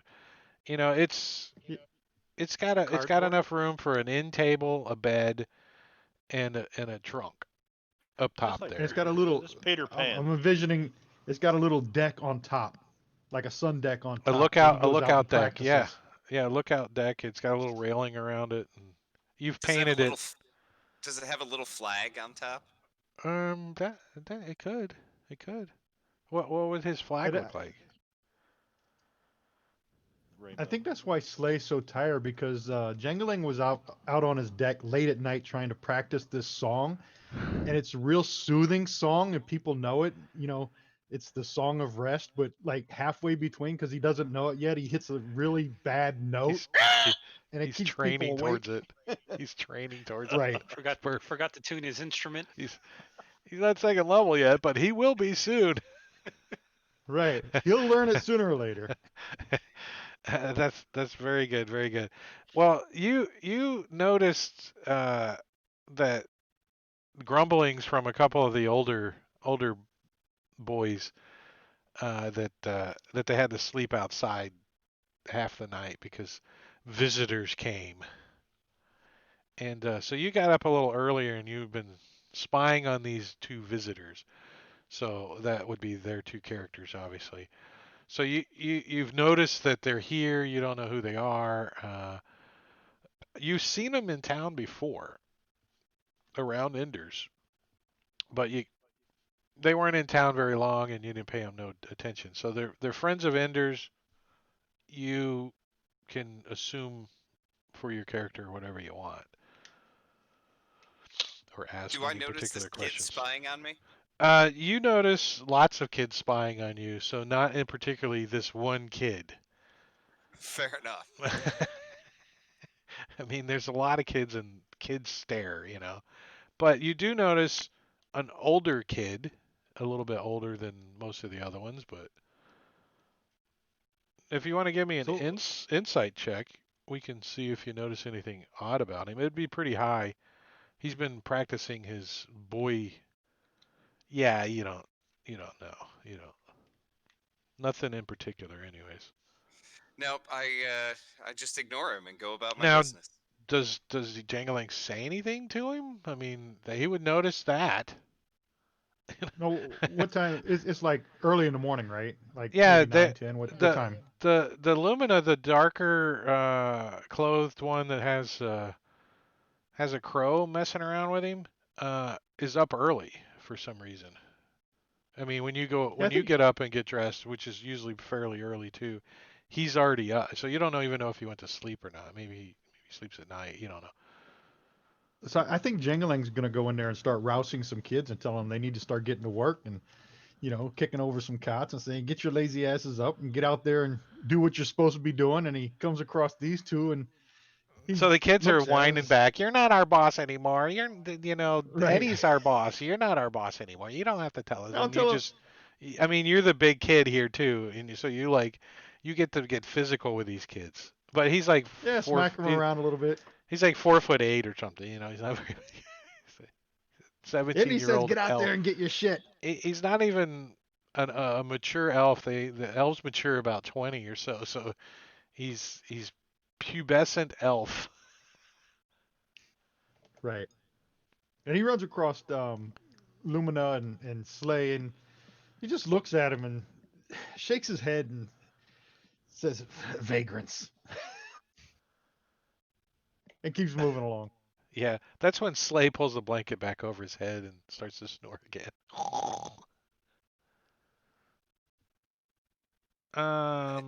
Well, last but not least,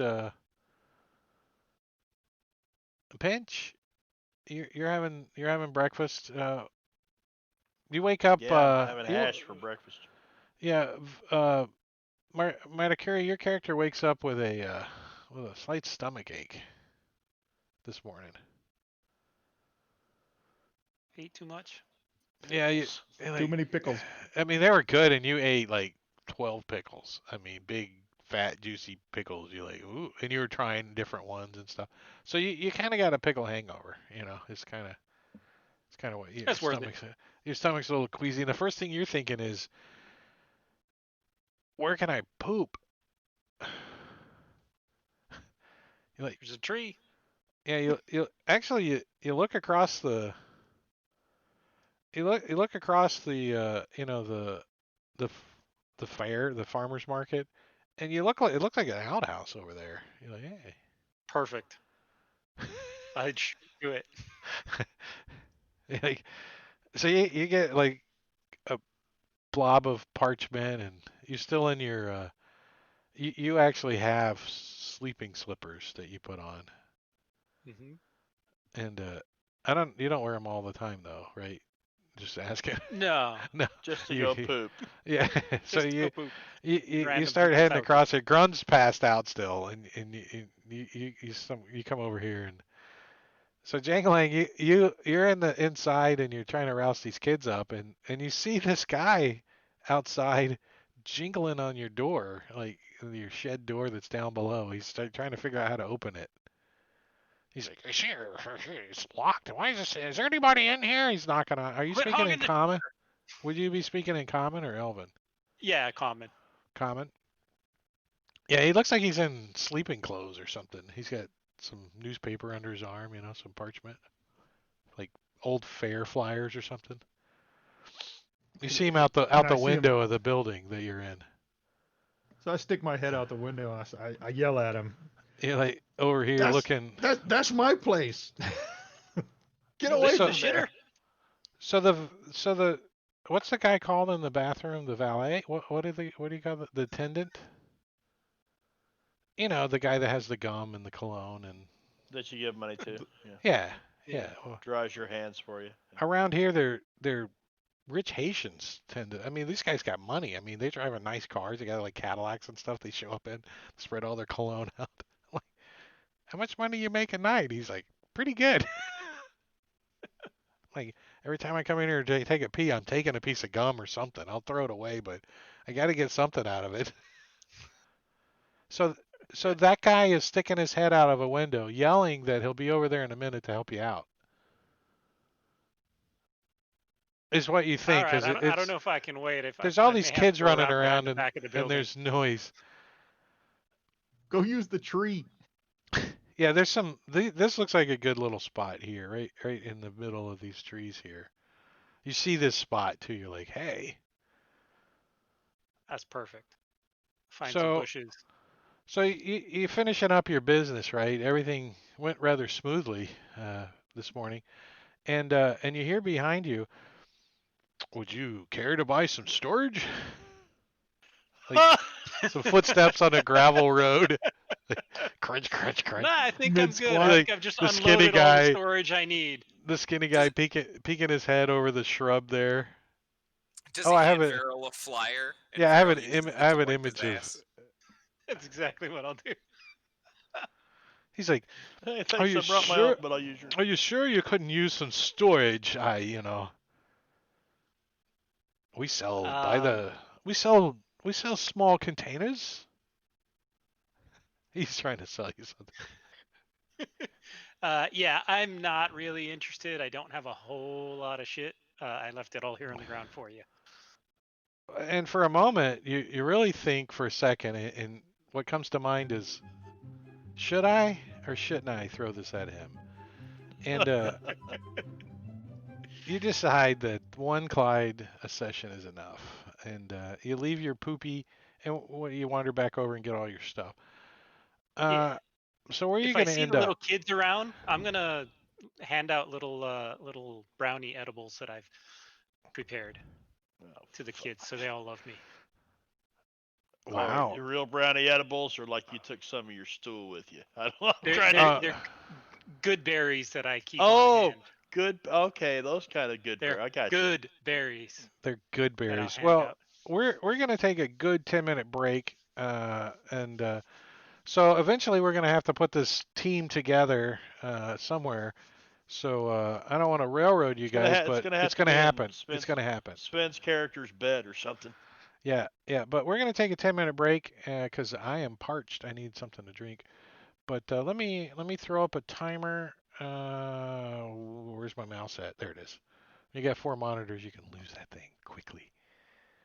So let's set it for what are we doing? 21:54. So we'll be back in a little bit. I'm going to start the timer and I'll put on the slideshow and throw on some pretzel for you guys. So we'll be back in a little bit. Don't go away. And if you do go away, just come back in like 10 minutes. See you.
Sometimes those 10 minutes go by too fast.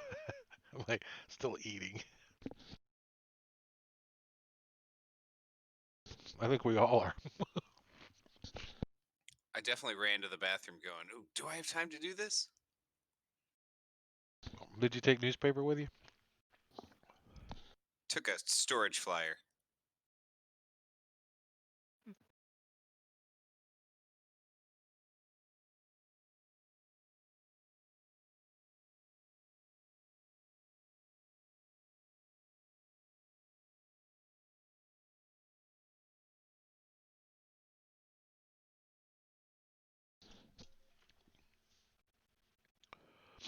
All right, so we've got the lay of the land down. I think I think you guys are pretty much familiar with Red Larch now, right? You guys got any questions or any details that are lingering that you need to know right now? I mean, of course. So the premises of Princes of the Apocalypse is it starts off at third level is the way Wizards of the Coast wrote it. They do in chapter 6 offer additional um, things for first to third level to do. So that's where we're at. For some reason they put it in chapter 6, so I don't know. It's kind of Because that's what they do. it's like Pulp Fiction of D&D, I guess. I don't know. You start at the end, then you go to the beginning, and then you bounce between the middle and the beginning. Then you find out what's in the briefcase. It's weird. Um, so there's some stuff that you guys are going to tend to around Red Larch, and so it's a pivot point for low levels for sure. So you're going to be around the town for a little while. So if you're going to stay comfortably, then you'll have to decide on where you want to be and all that jazz. So let's jump over to Jangling again, and so it's morning. You're hanging out with the two visitors, You had right? to run off a shitter. You had to run off a squatter at your shitter.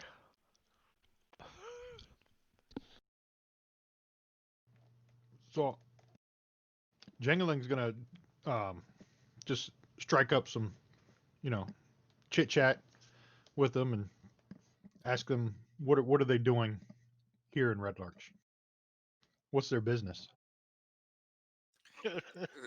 Lumina will offer him some of the baked goods that he purchased from the bakery um, on Sila's coin, of course, and then because he, yeah, he'll just come right out and um, ask him in response, basically, that well, has there been anything weird going on lately? We are here to investigate strange happenings.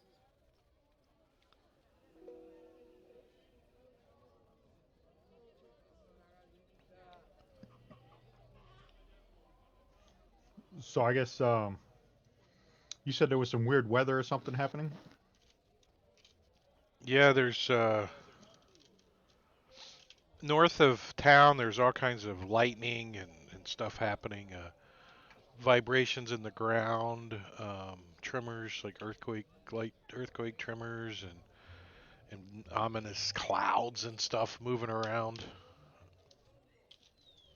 You haven't traveled into the hills by yourself. You know No, better.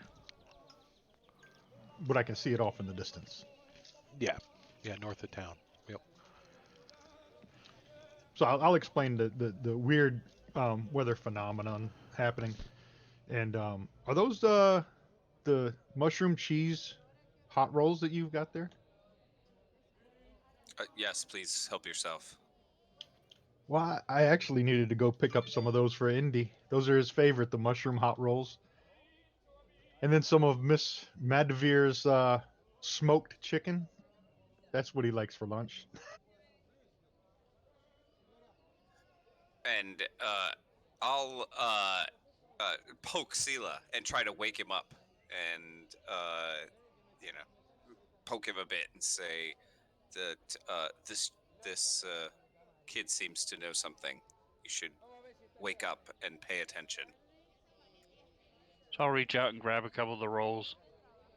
So I'll just sit there on the edge of the bed, munching. Just only my loincloth. There's like a nut Oh, hanging God. out. Oh. Cover, cover. Put that away. No one wants to see that. Ah, you're just jealous. I'll stand up, stretch, and then get dressed. A small squirrel looks like is trapped in his loincloth. It's like hair all hanging out. That's not the half elf side of him. So you But guys, yeah, I'll you just guys, ask Jangalang for more details about what he knows that's been going on here. He pretty much is stuck to town, so the details about what's going on outside of town, he doesn't know a whole lot. But I there, just hear stories and rumors.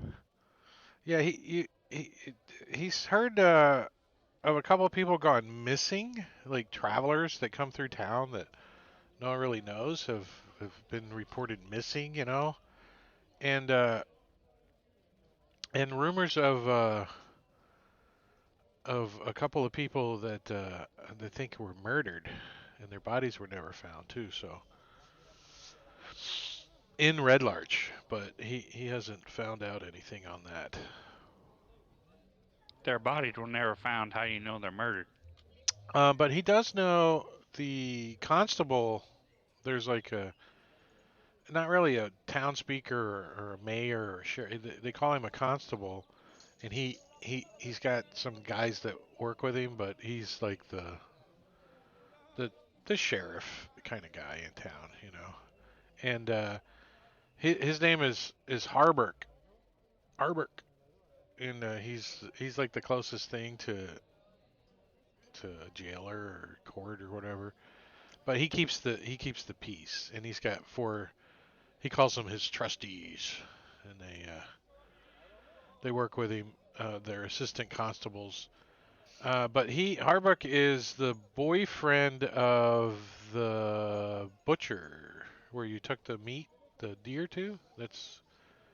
He works there as well. He seems So So like he gives. the likely place to start then. yeah, he would know more goings on and you know things like that sort of thing that you're asking about. So yeah, he's over in number 11, like down in here somewhere. Sela, once you are dressed, I recommend we go chat with him. Hey, did you see Pops? He's normally out there with that half-worked feller. Was that the crazy bastard trying to get into my house? What are Uh, you calling crazy? I have not seen our father this morning. Well, there's somebody trying to break into my little house out back, and I had to chase him off into the woods. So I'm gonna find one of these boys that uh, and give him 3 copper to go find well, Verrill and tell him to meet us at uh, the butcher's. The kid is chewing on a little brownie bite that you recognize.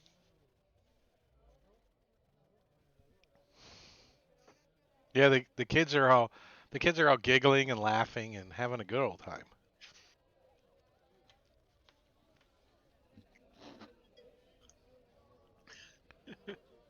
They better So not forget their chores. we'll head over there and we send the kid to tell him to come meet us.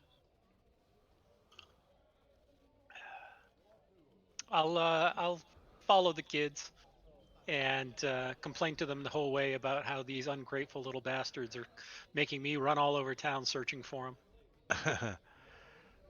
So, as you guys head over there, a pinch, um, you're like finished up your breakfast. You're standing out on this pinch smoke like tobacco or pipe weed Yeah, or yeah, he's something. got a big old long pipe. He He's lights he's up, puffing. He's looking around the town.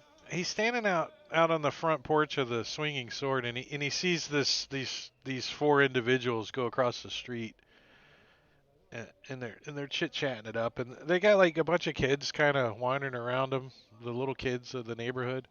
So they don't look like workers or anything. They look out Ah, of suspicious. they don't Suspicious look they are. so much as out of place, but adventure type. Mm. Getting into some mischief. So Pinch will kind of, scurry along, following them, seeing what they're up to, because these are suspicious looking folks. This is his first mission, by the way. So he's got his journal out. Yeah, his first official mission on his own. So, you guys make your way, across the street, and uh, Pitch, or Pinch, you make it, just past the shrine and stuff. You're like looking in the window of the shrine. You're just being, try not to be, you know, Yeah, I'm obvious that tailing you're him. tailing them. And they head down towards behind the poultry shop there. That from the smell coming from the south right now. You're like, they got fresh chicken cooking. You're like, ooh. You're like, Ooh, fresh chicken. It's almost time you're for thinking lunch. lunch. It's still, you just finished second breakfast, but, Mhm. you could eat early lunch. I can You're have a okay. little snack between. You're okay. You can, you can. So you make your way over to the fine poultry store, and you're like in the shop looking, but you can see out the back window, and you can see them walking down the alleyway, and that group, the kids don't go in. One of the kids does go in with them, but one of the kids is the four that I was referring to, and they go into one of the butcher shops down on the end. Um, as you guys go into the butcher shop is laid out pretty cool. I mean, it's pretty cool. Um, Unfortunately, they don't have any record players or LPs since they didn't exist in D&D yet. So you're not sure what those things are. But there's a service counter, and there's a couple of people working, and you can see people in the back working. There's a this wall has a couple of windows on it. This the south map wall as well, and that's facing that back alley. So Pinch, you're in there wandering around looking at the canned goods and stuff like that. And I'm sorry, you're in the poultry shop, and you can see out the back window. But this is the butcher shop. Sorry. So the butcher shop, it's next door to the fine poultry. They're like four identical single-story stone buildings running back from the street in a line. Uh, The front building has a painted sign of a ham being carved by a cleaver, accompanied by no words. So it's just big ham in a cleaver. And by the way, I searched for a little while to find a sign like that. I couldn't find one. Google, you need to step it up. We need a ham with a hatchet. It wasn't that hard of a thing to find. Uh, and then the second building is like a smokehouse joined by the shop, which you guys are in. Is that where And the then, longer hanging meat is? yeah, the longer hanging meat. Yep. You like this that I found? It's pretty cool, isn't it? You didn't do this? I thought you No. must have did. Somebody named it longer hanging. Okay, that's great. I like it. Yeah, no, there's a Is that name down longer or there. larger? I Larger read it hanging. larger Oh, hanging meat. larger hanging meat. Longer It's hanging where you meat. keep your large hanging meat. Yeah. So this is Let me the zoom in. shop of Jalessa Onre. Orn, Ornray. She's female commoner, and she's the official butcher. Uh, so she owns the place. But in when you come in, you have Harbuck is and his four trustees, and they bunk in the fourth building. So the last building down there is the bunkhouse and everything. But they're already busy working when you guys come in, and um, so Jalessa, she's she owns the butcher shop and she's a no fuss type of girl. She's get it done. She's barking orders out. Let's get this. Let's get this order done. Let's get this. Somebody sold a deer last night. We need to get it dressed and get it out. Da da da da da da. Da. And all the guys go to work. Harbuck is the constable, and he doesn't currently have any armor on. But when he does have his armor, it is uh, in this picture. So this is Harbuck.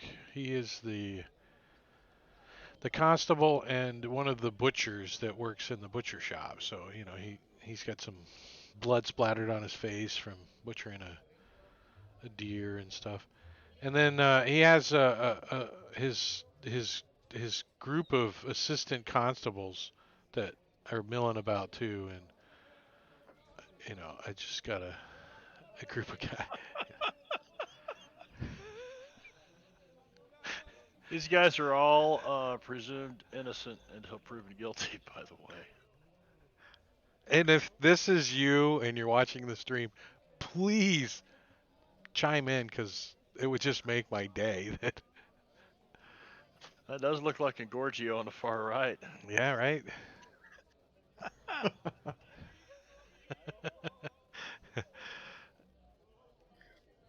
So images say everything. So those are the constables, assistant constables, and the constable in there when you guys come into the shop. It's a busy butcher shop. There's people coming and going and getting all kinds of meats and stuff. So what are you guys gonna do? Who's the spokesman of the group of the four of you so far? Veyriel will be sure to point out that the butchers really need to double check that deer that came in. Make sure they remove the venom sacs because my boys they're good, but sometimes they keep forgetting a few things. They go after the venomous deer. They don't get the right one. So double check its fangs for the poison sac. I took out the venom sacs. I am not incompetent. I meant your brother. That beard's pulling all his brain cells out. They like two of the constables, the assistant constables, the butchers. They're like, the deer that came in this morning was venomous, and one of them looks over at you guys and obviously passes his insight a little better and kind of winks at you and says, "Oh yeah, you never seen those venomous deer before? Let me show you where those fangs are. Come back here. Where's that deer at?" And they go in the back, and the other guys are like looking and like, "Huh?" And the Harbuck like looks over and shakes his head. "We don't have time for this. What can I do for you, gentlemen? You here to buy some meat? You don't look like you're meat type of people. I mean, not that you don't eat meat, but you don't look like shoppers, anyways. What can I do for you? Do you want some deer? We promise it won't be poisonous." So Slade gonna walk over and grab some jerky while they're talking, and throw down a couple copper. Yeah, there's like a free sample bin kind of thing with a little tip tray next to it. I can see that.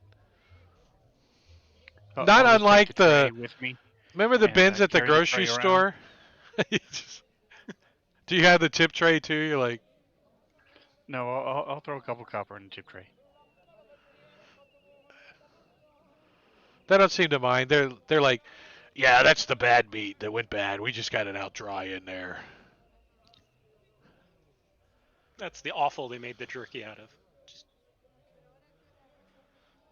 Pincher, you now you're out front. You made it to the window there. I'm eating this fried chicken and I got grease dripping off my hand. I'm watching these mysterious strangers through the window. You know, I'm only first level, and there's 4 of them, so I'm sure one of them see me by now. You got yeah. There's a all you see when you look out the window at first is a hat, is a big hat, but the hat like kind of swivels around, and you can see that a halfling has his face in a fowl. I mean, just buried in a fowl, just like deep in a fowl. And tucked in his top little breast pocket, he got 2 pieces of dry white toast too. I'm just saying. Yeah, 4 fried chickens and I'll dry turn to white toast. Jangalang. I'll turn to Jangalang. I'm just wearing a cotton shirt. It's brown. Elwood. It's all dirty. Some cotton pants, boots, big great sword on my back, a long sword, a long bow. But I'll turn to Janglang and sort of offer him a piece of meat and a little piece of jerky, and then, hey, is that your friend of yours over there? If Pinch notices them looking his direction, he all of a sudden kind of turns around. Jangling will turn and look. Never seen that character in my life. I'm gonna go So, take a look at him and say, "Hey, little kid, you want a brownie?" Silo, just because they are the same height does not mean that they all know each other. He stops and looks up, and he's like, "Oh, hey." Yeah, Jingling, when you get over to the window and you look down at this guy, you realize he's not definitely one of the kids. But you you have seen him before. The hat's definitely uh, a familiar looking hat, and you're like, I've seen the hat for sure, but I think I might have seen the halfling. Hmm. Give me an intelligence history or something that intelligence based that remembering something in town.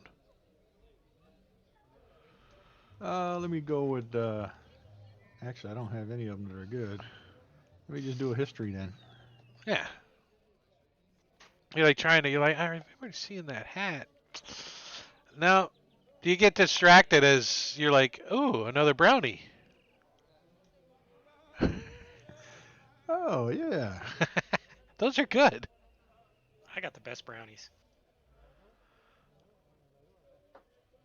So would Lumina or Varel be the ones who would be the normal talkers? Yeah, Uh, who's I'm got the more highest brash charisma? and Wait, more rude let's look at the. than either one of them, I would presume. Yeah, I was guessing that too. What's the party sheet look like? Let's see. Do I have all that turned on for It you looks guys? empty. Oh yeah, we might want to do that. Let's do Yeah. this. Ah. It's time to get a party up in here. Veril's not the most charismatic person. He's a nice guy, but you know, Yeah, it looks like Jangling's he probably shits it. in bushes outside of people's houses. Jangling, Pinch, and everybody else is just kind of shy and reclusive. Wow, Uh, I'm the most charismatic of the three of us. yeah, that's pretty sad. You got a 10 and you're like brash and harsh, but you're more charismatic than the other two. People do what I tell them to do. Yeah. Jangalang, will you introduce us to this fine gentleman?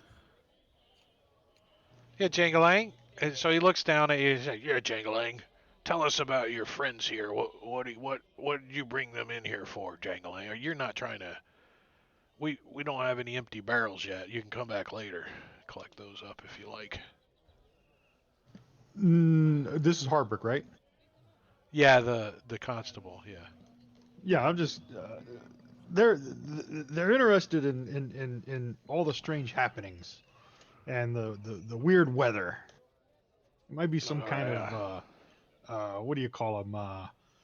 Weathermen or something. Yeah, they look like they're out with balloons and stuff. Collecting weather data. I could see it. I could see it. Are you fellows adventurers? Is that you looking to gain some coin? Is that what you're trying to do? You want something to do? Oh, Well, see, Pinch comes closer now. we done live down south, and all this weird stuff happening around here. Figured we need to figure out what it is before it affects our farm.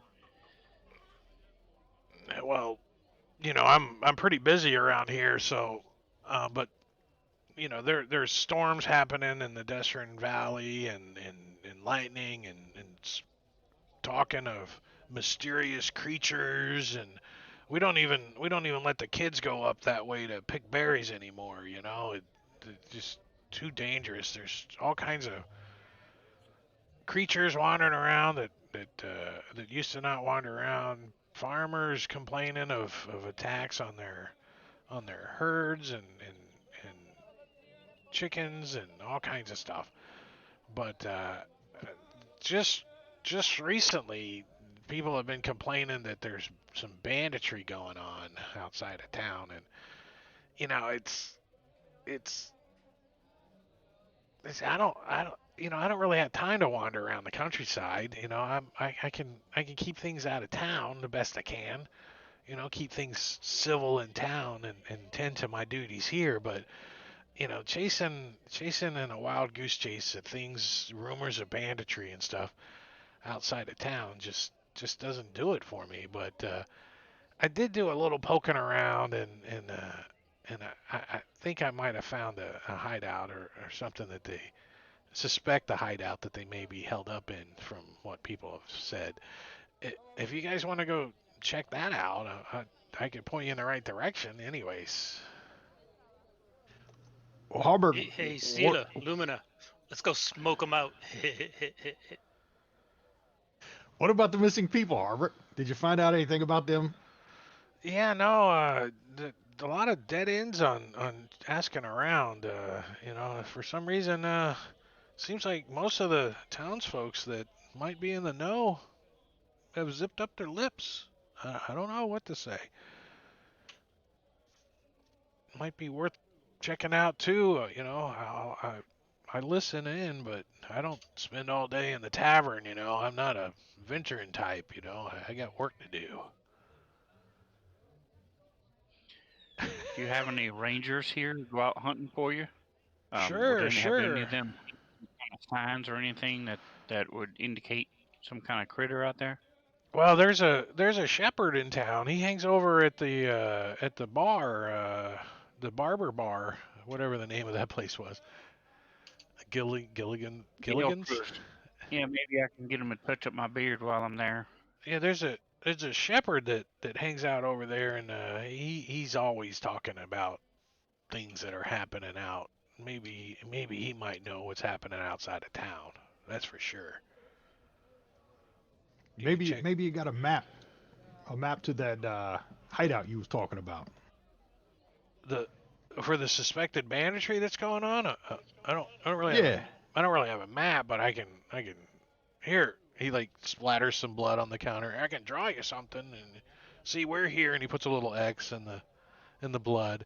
And if you follow the road down here, you'll come to a crooked tree, and next to that crooked tree there's a path, and if you follow that path, just off the side of the road there's a cave. you guys Marbania, got that? thanks for the Yeah, subscription, I Lumina know just bud. that fucking place. glances at it, and he's like, "I got it." Cave south there, or down the Spent road. a winter with a bear there 150 years ago. Yeah, and the DM was dragging his feet too because he's got to open up the right map here. That's the problem is they also gave me like three different maps. I'm like, that's weird. No, no, and now I don't even know where the map's at. Maybe it's in here.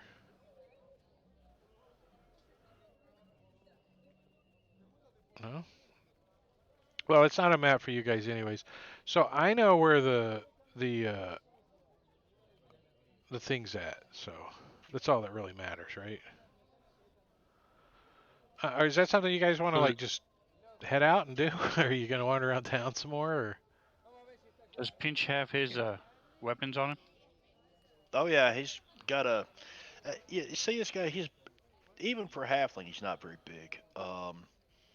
About 3 foot tall. And he's got a short sword, some daggers tucked in there. He's got a pretty nice, fancy pouch strapped around his waist, and he would look like he's pretty well to do if it wasn't for the holes in in his duster, and he looks a little ragged around the edges, but he also doesn't look very experienced.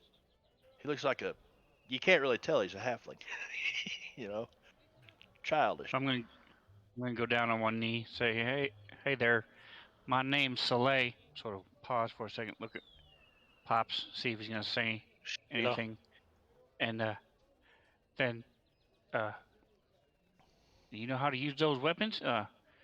Looks like you might be good in a pinch. You wanna join us? Well, that's clever. That just happens to be my name, mister. Join us? Another adopted kid. Yes. Great. Well, I heard you had some brownies and things like that. It's about time for a snack anyway, isn't it? As he wipes the chicken away Well, from you his, see that he's got a plate with a couple of pieces of dried jerky still on it, and he's kind of carrying it around like a serving dish. Oh yeah, he'll snatch one of those. Take a bite and then tuck the rest in his pocket. Yeah, I'd have you roll your sleight of hand, but that's a gimme. That's a gimme. Cool. That's a waste of a roll. You're like, swipe. He doesn't even notice. I don't think he cares either. But so the constable Harbrick explains to you that you have to head uh, pretty much east out of town on the Carn Road, and it's less than 10 miles. So 8 to 10 miles out of town is where he describes this area where the bandits may be held up. There's a large clearing, and there's a cave, you know, that he checks out every now and then. Sometimes there's wildlife in the cave, and sometimes it's empty. But Just like right off the road, because yeah, not Pinch far would have from the Pinch road. would have yeah Pinch would have come through. Oh yeah, I think I know where that's at. Yeah, you might have. You might have. Matter of fact, Pinch, give me a perception roll. Uh, this automatically goes in the tower, right? No, it's okay to roll it on the table. Yeah, so a decent perception roll, but he remembers smelling because he saw the cave, kind of, or thought it Mm-hmm. was a cave, and he remembers that musky, wet dog smell, and he thought bear. And just moved right along Yeah, quickly. and just well, I don't want to go there. There could be Yeah, something smells like a bear, and you there's a just bear yeah, over you there. didn't see a bear, but you got the impression there might be a bear. Oh, but I know it's in there. I know there's a bear in there. Yeah, and you just kept Where walking. where I bear? can show you. There's a bear over there. Where bear? Over there. And Jangling has an instrument on him, right? Oh yeah, he's got an instrument. He's also got a short sword or a short bow. I'm sorry. Hey, you're one of them storytellers, right? Why don't you come with us? And that way you can tell everybody all the great things that Soleil did. This here's Lumina, by the way. He's got his little pigeon usually flying around him. And this is my pop's Varel. It is a raven, and you know that. Pigeon, Raven, same thing. I'm imagining you guys are discussing this as you're walking down the road heading towards this cave. Or Well, Well, are you guys? pigeons Are and you ravens guys are gonna go? related, You guys are gonna go check out this cave? I haven't been out of town in years. Indy don't allow that. yeah, you don't really answer to Indy anymore. You've gotten promoted to get the hell out. It's gonna be weird. Indy I'll wants tag you to along. Indy wants you to get a job. That's what he wants you to do. So you're gonna tag along. Yeah. All right, so you guys do make your way out of town. 8 miles. What do you travel? 24 miles a day. So that's a quarter of the day. So 3 hours, right? Sounds about right. I suck at math, but I'm good at winging it. So about 3 hours. You guys. Let's see. Pinch stops him. Shh. Start sniffing 3 around for miles that an bear. hour, I think.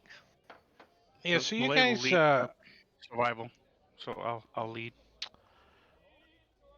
are moving down the road, and there's a looks like a little side shoot road that kind of shoots off of the road a little bit, and you got a couple hundred yards down this little side driveway, basically what it is, and you see this big hill, right?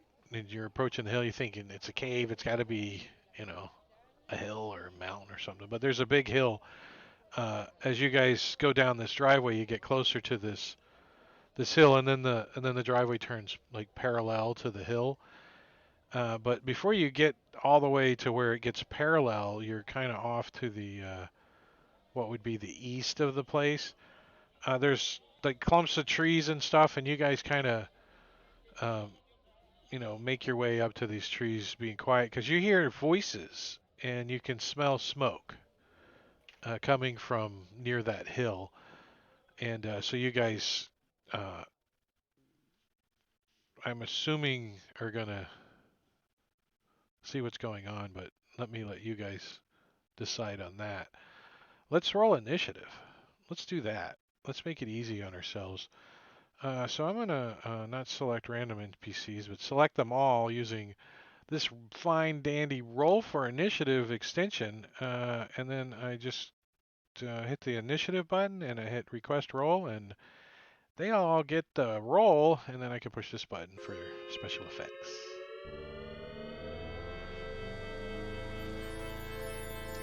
Gabriel's so baked he's going absolutely last.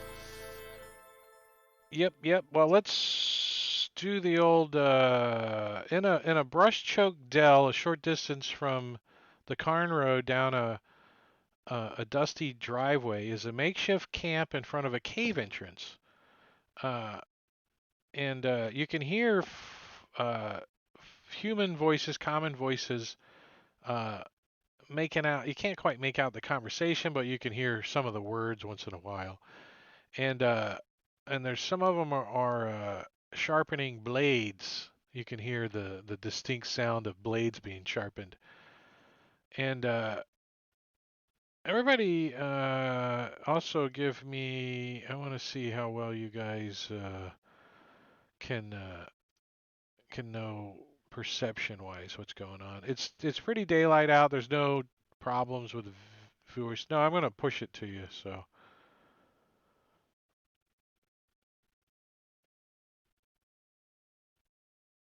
you went from a 16 to a 9, so a bug flew into your eye like flap. Oh, I can't see anything now. But overall, the party does pretty well on the perception check.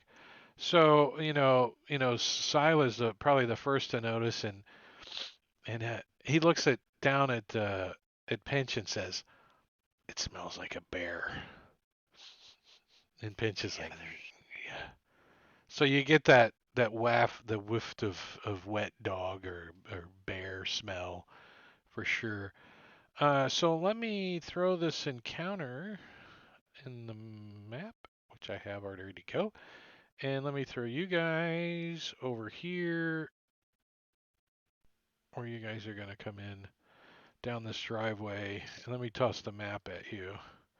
All right, so you guys are, somewhere. Do I have line of sight on this stupid thing? Not Yeah, turned on. let me, okay, good, because I just pulled you out of the line of sight, so. And let me turn that on. All right, so you guys are, over kind of hiding in this area over here on this driveway as you guys come up. And you can hear the voices. And I don't think you would be out in the open just yet, Silia, so I'll move you back and Pinch. I want to. Matter of It's fact, all black for me. let me turn. Let me delete.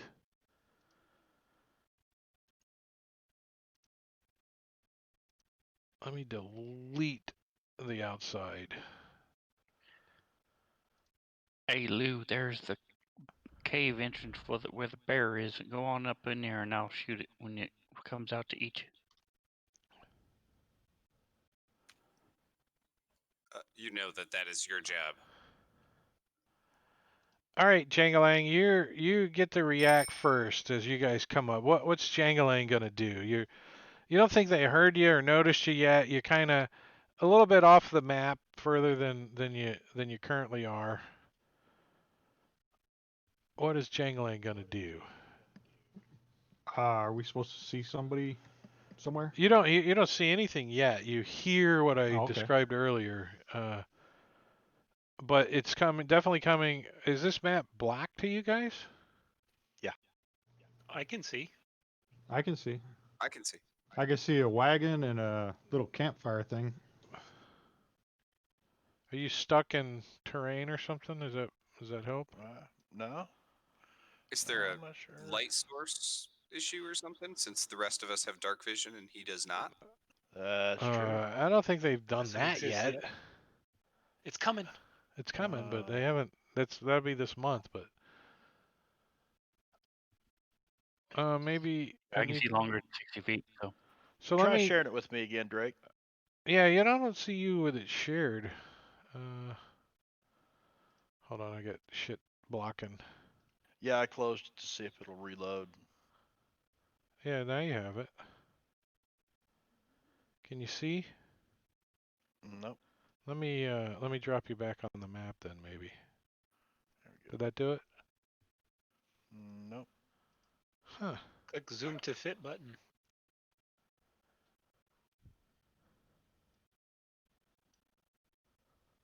Yeah, maybe you're zoomed in or out way too far or something. No. So it's just a complete black screen is all you have?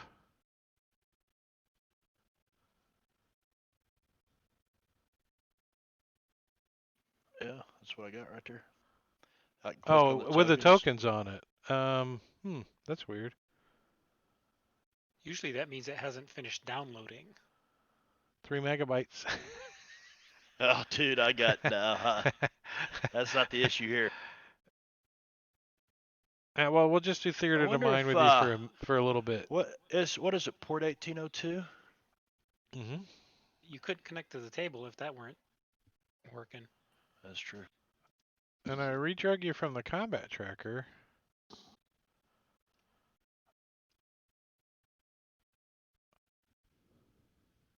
Weird. But anyways, we'll play with it a little bit. You might Yeah, have to go do a on. little theater of the mind or something. But That's fine. Jangalang, That's fine. what are you up to?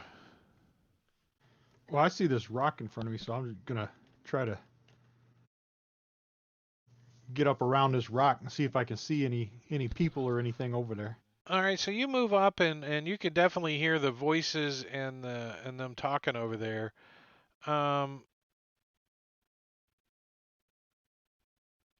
They're making kind of a bit of noise. Can you see now that you've moved Yeah, I see it. The wagon and a campfire. in the I don't campfire see any. and you see them sitting around the fire. Oh, And I see them now. beyond that, you see a caged wagon and Right. a bear in it. Hmm. Boo A boo. big bear. It's in the caged wagon. 30 And you feet. How you far is can that bear? smell it now too. You're like wet bear. All right. Yeah, I don't want to being green behind the ears and everything. I don't want to set anything off, so I'm gonna go back to where I was, and then I'm gonna give Lumina a little bit of inspiration. How does this sound? What kind of do you look him up and says, "My, that's a mighty fine raven you got there." Is that how you inspire him, or we can't hear you? Oh, I'm hitting the wrong button. I'm gonna tell him that bow he's got there is pretty slick, It's a nice bow. and give him a little bit of bardic inspiration. He pets your bow a little bit. You feel inspired by his little speech.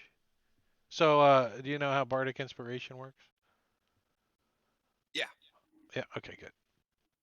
You can use it. It lasts an hour, I believe. And Um, you can use it for 10 attack, minutes. save, or ability check. Add a d6 after you roll it. Matter of fact, you can. So Jangling, you're done. Anything else? You gonna pass your Yep. turn? Nope. All right. So Lumina, That you, was it. you feel a little inspired by this kid. You know, you're like, wow, he Well, seems to be smart. that was a It bonus was a action for bardic bonus action. inspiration. Yes.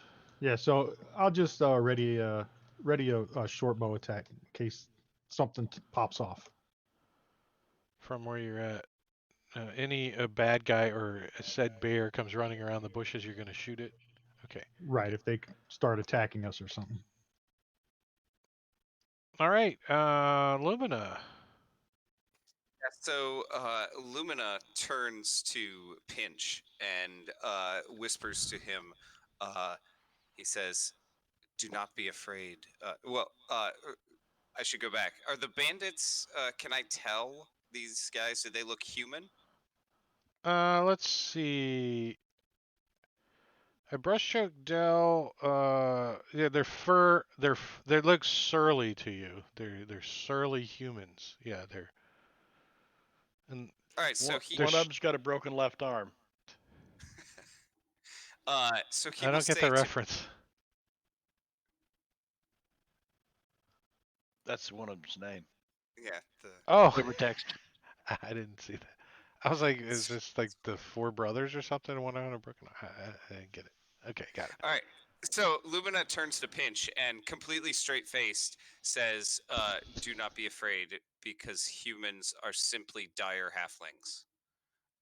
And then he tries to uh, sneak off and quietly move, basically like over so he can line up a better shot. Um, uh, so he's going to move over to the west a little bit more. Tokens are not locked, by the way, Drake. I don't know if you want them locked.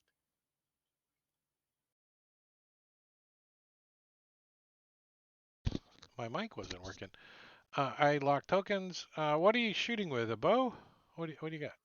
So I've got a bow, but I've got a long bow, but I'm not going to shoot yet. I'm going to move over first, and then and yeah, ready in action. Assuming. All right, so Um, go ahead and move where you wanna be. So you're gonna go over there, and I know you're moving stealthily, but to be hidden, you have to burn an action to do so. So yeah. if All you're right. You're readying, right. you can't do that. So how do That's you? fair. I will try to hide then back behind this bush or tree or whatever this is. All right, well, go ahead and roll that. You can roll that in a tower for me, if you wouldn't mind.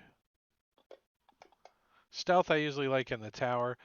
So you creep over here and you kind of you got to squat down a little bit. You won't be prone or nothing, but you kind of gotta and you actually uh think you might be able to line up a shot too through this bush to get a little like it's a little blind or something. You'll have a neg 2 to shoot through it, but you feel pretty hidden here. Great. Did I? Oh, this is. And I locked tokens, didn't I? I thought I did. No. No. Oh, I have to hit the play button and hit the lock button. There we go. Now they're locked. Oh, I didn't have it on play. I do that all the time. So I'm gonna walk up. I have my longbow in my hand, but it's down by my side and doesn't have an arrow knocked. I'm just gonna walk up into the clearing. Howdy there, gents. See, you got yourself a nice little bear there. You got any extra food there you can share with me? Yeah. So one of them, the one like the criminal accepting legwork guy, he's kind of looking mostly towards you. The other three have to turn around and look at you, and you can see that broken left arm is just his name. He doesn't actually have a cast on his arm. And you as you walk up, they are already leaning towards weapons as you're walking up, and you get to the uh, and you say what you say as you. Did you want to continue walking if you see them reaching for weapons? And say what you say? I mean, it's pretty obvious. They hear you walking up and they start for weapons, and then you can either say something or do something else because you know they're reaching for weapons. Um, well, that ain't very friendly. Just having a little chat, and I'm starting to get pissed. I'm gonna go into a rage, but I'm not gonna actually attack. So you like stab yourself in the leg a little bit with your thumb or something.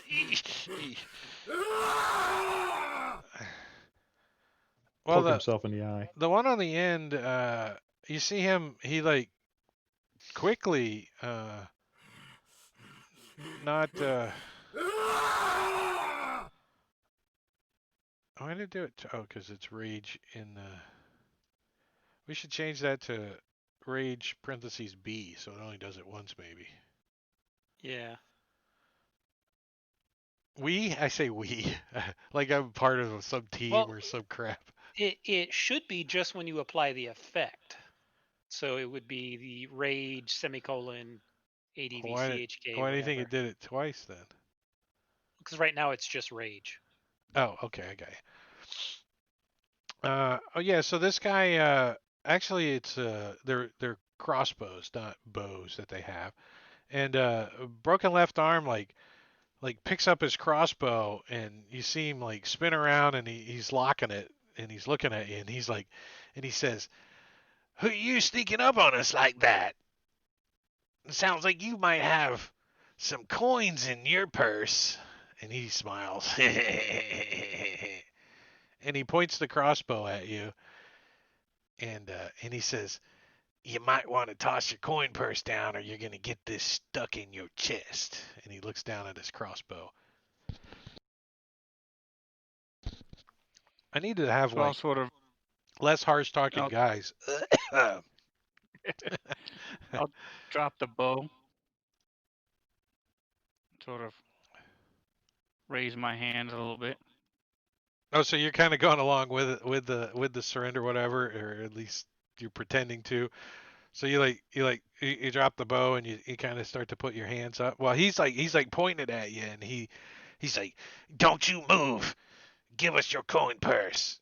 And the gawky, uh, which one's gawky? Yeah, he's got his back completely towards you. He kind of stand. They're like sitting on like stumps, right? And he kind of swivels and he stands up, and you see him put his hand down on his scimitar that's next to his hip. He says, "Yeah, we'll trade you some coins for some food." Oh, you didn't actually say you were looking for food, did you? We changed that, didn't you? No, I did. Oh, did you? Oh, well, Okay, so he's that's what not I mind said. reading.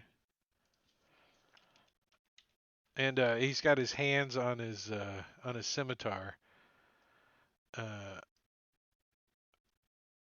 and he comes strolling towards you a little bit.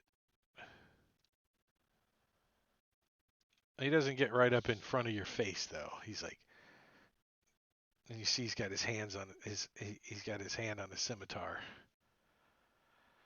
Uh, actually, I did that wrong. 1 second, let me fix something.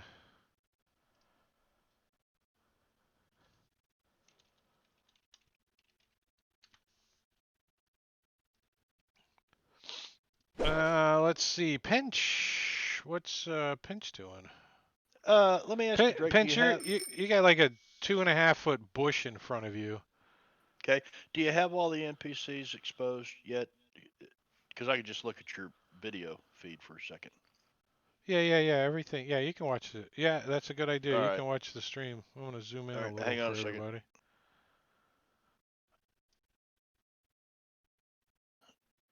Okay. All right, good.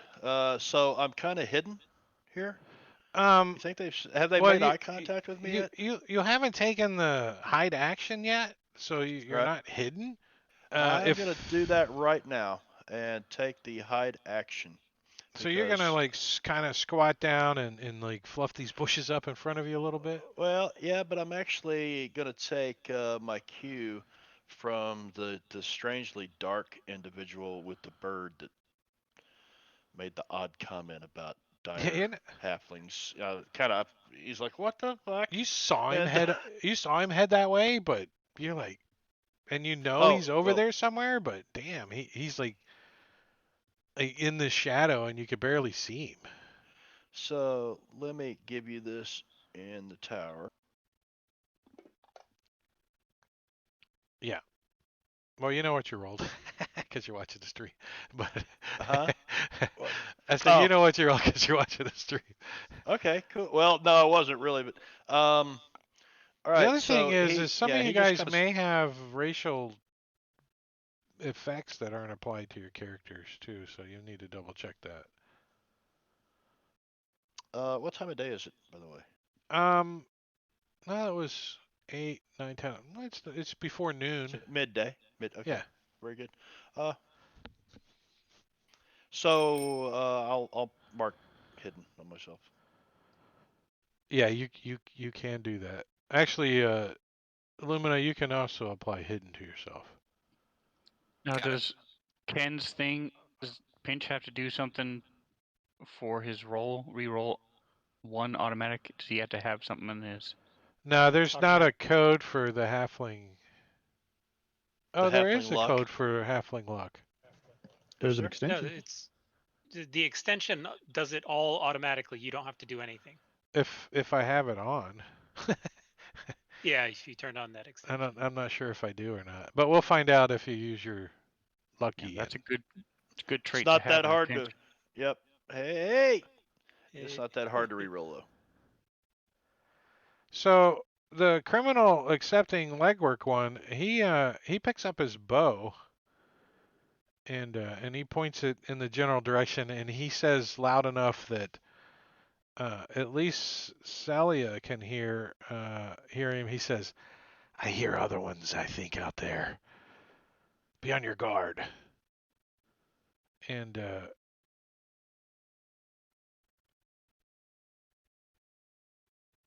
I think he's gonna step. Let's see. If I use two hands, it's a little easier.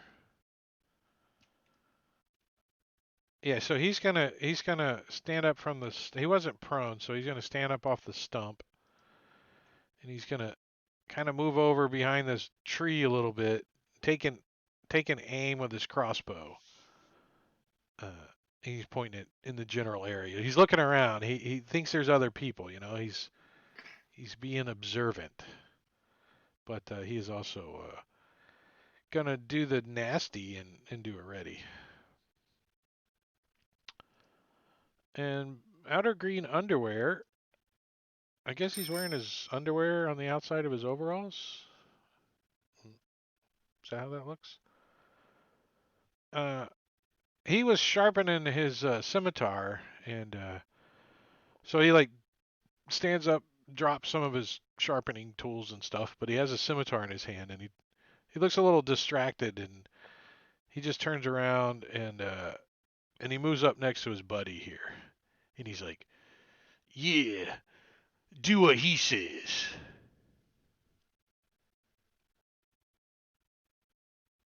And the commotion a little bit has gotten this bear awake, and you see it stands up in the cage, and it starts looking around. You can hear the cage squeaking and stuff a little bit because he's moving around in it. But the bear is definitely alive, and you can all hear it and hear it. Some of you can see it. Varel. all right, Varel is going to move up to here and call out as he's going along. Boy, I told you not to walk too fast. And then I am going to cast Fairy Fire. Basically, I want to catch. Moving that token is annoying. I want to catch a little. Yeah, I want to catch 3 of them in it. Is all I think I can do. Yeah. Yeah, just the 3 there. Just those 3. That's fine. And Just let's those 3. say that it's. I think you would probably try to get it as far away, so that's going to be fairy fired. Yeah. So I'll target that. Why did it only target one person? Why is there 2 fairy fires? Okay. Oh, Well, there's a little one and a big one. Yeah, the token thing I think still needs some yeah, there's some finicky. issues. There's some finicky stuff I think he's gonna need to do to it. All right. Well, regardless. And I don't know if they saved or failed, so I'm just going to click the effect. And he will be outlined in Fairy Fire. What does your fairy fire look like? It's wisps of smoke that come up all over there. They're glowing smoke, and it just kind of wraps around each of them. Smells So really good too. it looks like a hookah bar. Exactly. It's like a hookah bar over there. So you get that wifty, Pinch, smoky stuff. Pinch would look at him and go, "Do you happen to know a feller named Zablob at the old Zablob shop smokes purple stuff? Waterdeep?" All Nice right, guy. Tells me some good stuff. so the fairy fire glow and stuff kind of gets the bear a little bit agitated, right? And he's starting to shake and rattle a little bit on this cage. And he like bangs against the cage a little bit. You can hear it like the cage jingle. Pinch. Uh, so I've got a guy who's. Let me look over here a second. Pinch would not have line of sight on that dude. Um, Nobody's taken a hostile action yet, so It looks like it's a Mexican, draw or something going it on. does look like a Mexican standoff. But this one guy just lit up like he's getting ready to cast a spell, and there's smoke swirling around him. So I think that would be Pinch's cue to. Uh, let's see, where is he? Right there. Time That's to start weird. the festivities. This guy is the one that's glowing. Yeah. So with Slaya there, um, would I have a -2? Yeah. All right. So I'm just gonna pop a shot off at him. But you do have Is it advantage because you're hidden, so that kind of right? Right. helps a little. And the Fairy So Fire, he grants advantage anyway. Oh, so you got double advantage if I was Chris Perkins. Not gonna happen. oh, that's not gonna happen. Yeah. Um,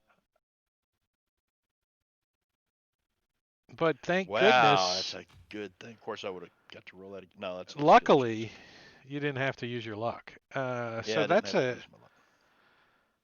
Did you not have him And targeted? I thought I dropped it on him It says because attack, but yeah, wait, let me. attack short bow. There. Something weird's going on Now here. it's a hit. No, I Okay. had that purple arrow on him, and you dropped it, and it probably Uh, didn't register. When you Probably have hit an the arrow. Okay. arrow drawn, you can't click under the token. The But arrow blocks it. here's the weird thing. I can't. Normally, you click on yourself. Double click on yourself. Okay, got it. All right. So then he's going to use sneak attack, which would be here. Now there's this on turn thing. I've never used that before. So you used to apply the on turn to yourself, and when you hit, it would apply that for you. So you should have done it before you. It should be on you Right. all the time. So in this Right. case, just do what you just did, and then roll damage, and then apply that to yourself, the on turn one. And next time, Well, you didn't meet the. I don't know if it would do it if you were hidden. I don't know if it would He has automatically do advantage. it. Right. Yeah. But I'm not sure if it automatically works or not. If it would auto. Well, and I didn't know if it. It's supposed to. It's Yeah, got to it's be within supposed five to, foot but of the another friendly well, token I too. yeah, I know that works fine when you're adjacent, but I don't know if you applied hidden if it would work, or because they have fairy Right. fire. So that next time we do it, it'd be interesting. Sven, what's Salia doing? You like So kind of I'm. got your hands up a little. Did you dropped your bow completely on the ground though, right? I did. Yep. So I'll say, Pops, I done had them talking, and now you gotta ruin it. And I'm gonna pull up my great sword and step forward and slash.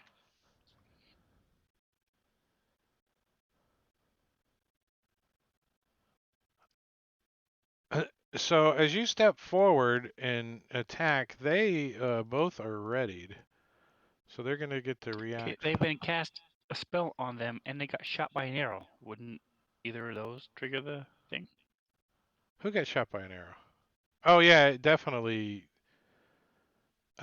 triggered, but their triggered was since they're using melee weapons, if somebody approaches them, they're gonna attack with it. Okay, They cool. both have melee weapons, so they can't really attack a guy over in the bushes or something. All right, so petite green outerwear is the one that's glowing, and he just got hit by an arrow, so he's gonna take a swipe at you with a scimitar. And oh Jesus, hits you right on the side, slashing you. Oh, maximum damage. Good thing you're raging, which pisses you off more than anything. And Gawky, uh, Why he's is he's a little Pinch so hurt? pinches hurt. Took 7 He damage. got He 7 applied the wounds. damage to himself Oh, instead of that's to the Ha! enemy. he almost killed What himself. the? It's like you're almost dead. Oh, he Well, applied it to both. Yeah. the bandit has it too, so you can just give yourself 0 wounds. Shot himself. So this gawky fella, right? He's like the nervous looking one. He's like, he's the one like he do what he says and stuff. We we must be fighting, and he's a little clunky, like awkward and so he's taking a swipe at you, but he's off balance and he's not prepared for it. So I'm giving him a -2 to hit, which is still enough to hit. Jesus. So he like stumbles into you and like slashes the scimitar across your arm, like nicking you, doing 1 point of damage under your arm, like a big ass paper cut. See, Pops, I told you this would happen. You always And gotta go do your spells. you can finish your action now. So yeah. Yeah, so he's really pissed at his dad.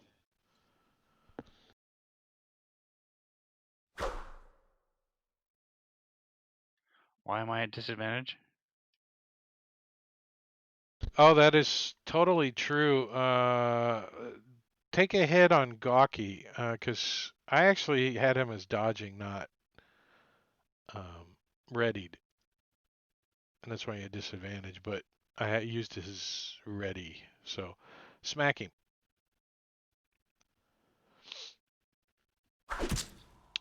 So it's so you like just chop into his torso like with your sword and knock him to the ground.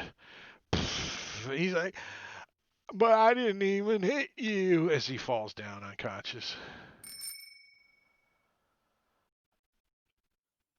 So Lumina is, since he's hidden back there, he is going to take a shot at this bandit in the back, the one with the that's named broken left arm, I guess. Um, and then when he attacks, that'll reveal him, right? He won't be hidden anymore. Isn't that how that works? Theoretically, yeah. Theoretically. I mean, in the game, yeah, you won't be hidden, but does it remove the hidden condition from yourself? Theoretically. Oh no, that yeah, that. And so then he's gonna move over to the west a little bit after he shoots to try to get some other cover from this tree. Well, That's a if little you're bit. firing through the camouflage that you have, you're going to have a -2. Yeah, that's fine. But you do have advantage, and you should have the hidden condition. Yeah, what you do. So just give yourself a -2. Twang, and it's a hit. So Great. it like hits him in the right leg, like flap, like right in the middle of the thigh. And I want to use my favored foe condition. So this is one of the new ranger things from Tasha's. So it's going to add some extra damage to the attack. It's like your proficiency bonus or something, isn't it? It is 1d4. Oh, it's a D4. Nice. It's like nice. So yeah, it like hits him right in what's that vein in your leg? The big one, right Femoral on the artery. Femoral artery. yeah. It just hits him right in the femoral artery, and blood just starts squirting all over the place, and like starts to put the fire out. He's hobbling around. He falls over, and he bleeds out in a matter of seconds. Did you want to use that 1 minute thing? Yeah. We're when we get rolling with these characters, I'll pick up on it a little bit. Varil. Varil's gonna move over there and yell out, "My boy!" And he's going to target Mr. Petite Green Underwear. Skater pants. Did that open the map up for you, And, Marbania? It did. All right, so it was something to do with line of sight. So I just turned it That's off. We not the don't need first to... time that's happened for me, Drake. That happened on another map one time with Unity. And I am going to pull him 10 feet towards me, so he'll be on the other side of Sila. Wait, I was messing with line of sight. What are you doing? What was this? Oh, Thorn I whip. did Oh, a you thorn thorn whip. whipped him. When you think, And I smacked him. And I what pulled him. does your trying to thorn pull him whip away look from my boy. like? Is it like My marijuana thorn leaves whip with comes like? out. Yeah, it comes out of my staff, Pimpin' the rope? very end of my staff. This long, kind of a viney-looking thing, kind of smoky tendrils, whip out, wrap around the guy, and yank him. And like a little puff of smoke goes in his face as he's like, huh? As he just kind of gets drugged 10 feet, like here. Is that where you want him? Yep. Closer? Exactly. And he's like, he's all stumbling. He's like, oh, that's a lovely smell.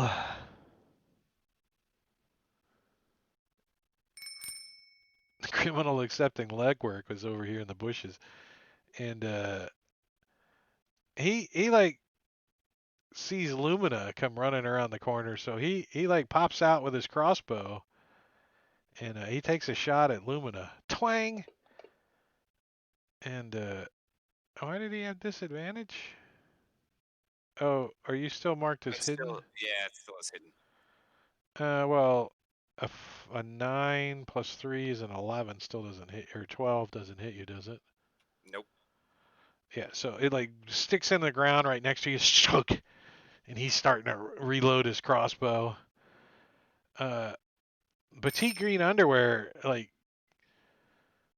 he like looks down at this tendril and he's glowing. He like startles that he's glowing too. And he kind of stumbles backwards, just a step, and then he sees Salia there, and he looks down at his dead buddy, and looks up at Salia, and he tries to like slash you again with his scimitar, like he's mad at you, but he's a little distracted too, and it's enough that that you step out of the way of his lame strike with his scimitar. Jangling, you didn't get to your readied action off. Did you? What did you have readied? I had a action ready. If they started fighting or something, I was going to shoot one of them. But the round reset. I don't know if you wanted to do it after re-roll of the initiative or not, because that was last round.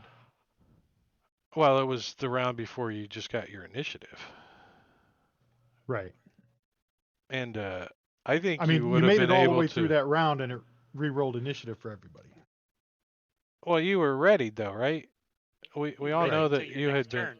you had been readied, so I think you could get a shot on this guy. I mean, this would have happened earlier. I just missed it. That's All right. all. I'll So take the shot at him then. yeah, take the shot and then it's your turn. So that's what I'm saying. Well, why did you have advantage? I don't know.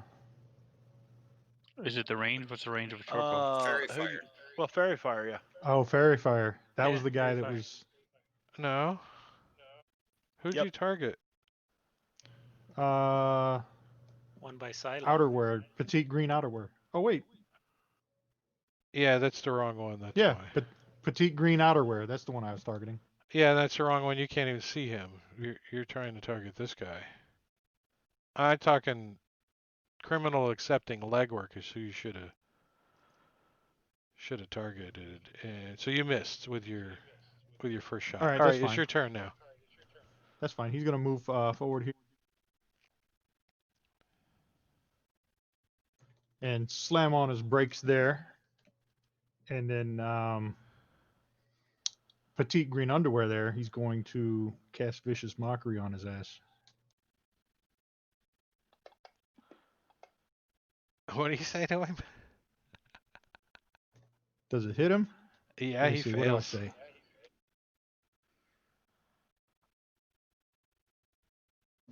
I tell him to go deep throat a cactus. Where is this table that you got? What is this table you're That's using? Vex's Do I have mockery. that turned on for you guys? All right, that's fine. But I don't with know it. if you do. I have it in mine. I don't know if it made a difference. Oh, I've got Jenny. good. Use it. Yeah, go deep throat a I got cactus. Jenny D's mockery table too. So I haven't heard that one. So yeah, so he's like, you know, that really hurts my feelings. And that's your and then personal that's the end best that of you've done 1 point of damage in your entire life. right. And that's the end of Jing Dong's turn. Lumina, top of round 3. All right, Lumina doesn't like that this guy shot at him, so he's gonna drop his bow and pull out his short sword and just charge this guy. He does the Homer like deep throat, back of throat, yell as you come running up to him. He's trying to load his crossbow, right? He's fumbling around as you're running up to him. Now I cannot draw both of my short swords in the same turn, correct? Not until you get dual wielding. That's what I thought. Okay, just making sure. Ooh, it was almost a fumble, but a 7. It still hits these guys. They're not. I don't think they're wearing much armor. Let's see, farmers. These weren't the bandits, by the way. These were just some farmers. No, I'm kidding. They have leather armor on. All their names was Bob, Bobby Lee, Bobby Joe. That's why the B. Jangalang. Jingling's up again. He'll move back a little bit and then take a shot at petite green underwear with a short bow. Yeah. The dead one. Does a 12 hit? Yeah. Oh, it's not showing you the hits, huh? No, it's Let no, me it's not change showing a that. hit. Hold on, that's options. Let's find that while we're talking about it. So it was a hit. He's Yeah, it's a unconscious hit. though. You still shooting at this guy? Yeah, The so underwear dude?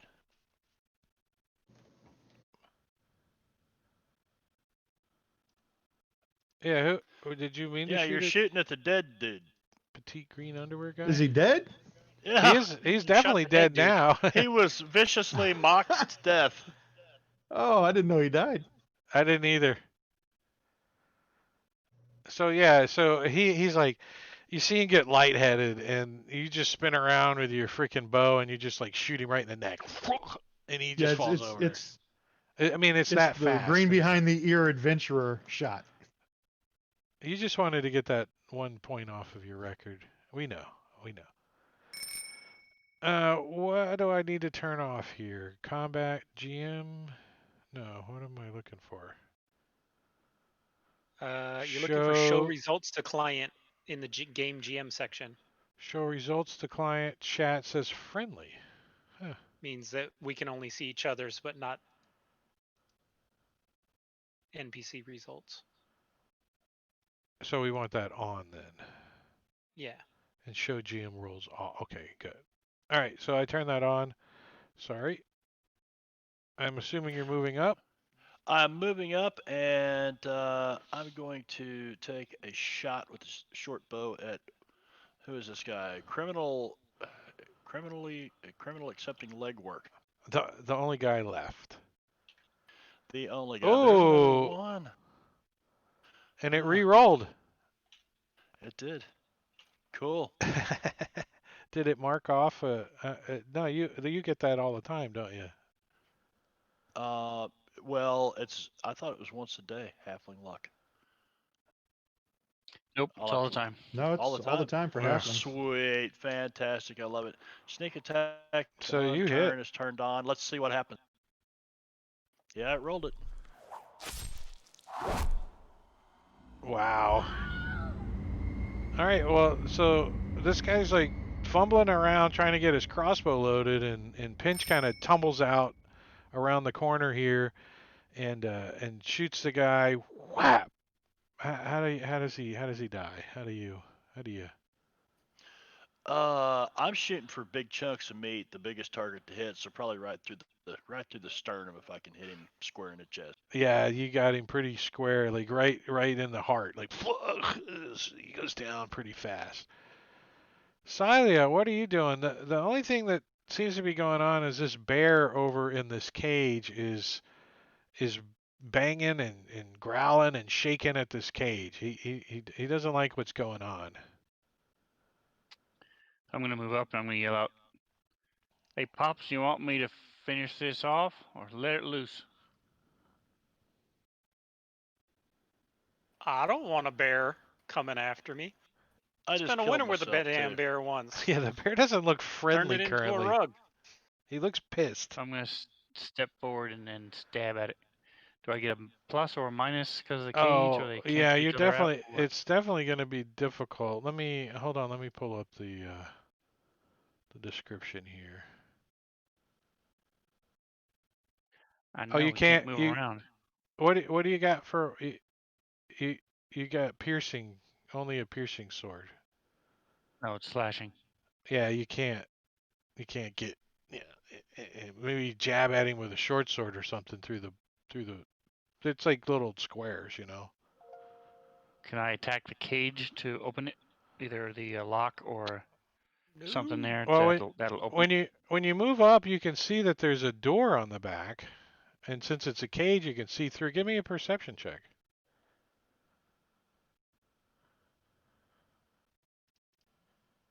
I'm just gonna carry over my 19 from the beginning of the fight. You just saved it. You pre-roll your stuff. Well, I'll let you carry it over if you like, but you did better. So the DC was 20. Just saying. Just saying. Do you want your 19? No, I'm kidding. So yeah, you can see through the cage, and you look at this back door, and you can see that the metal is all like shiny where the lock was, and the lock's missing, and you can see a piton has been wedged into the outside, holding the cage closed. And every time the bear like bangs on the cage, the piton jiggles a little.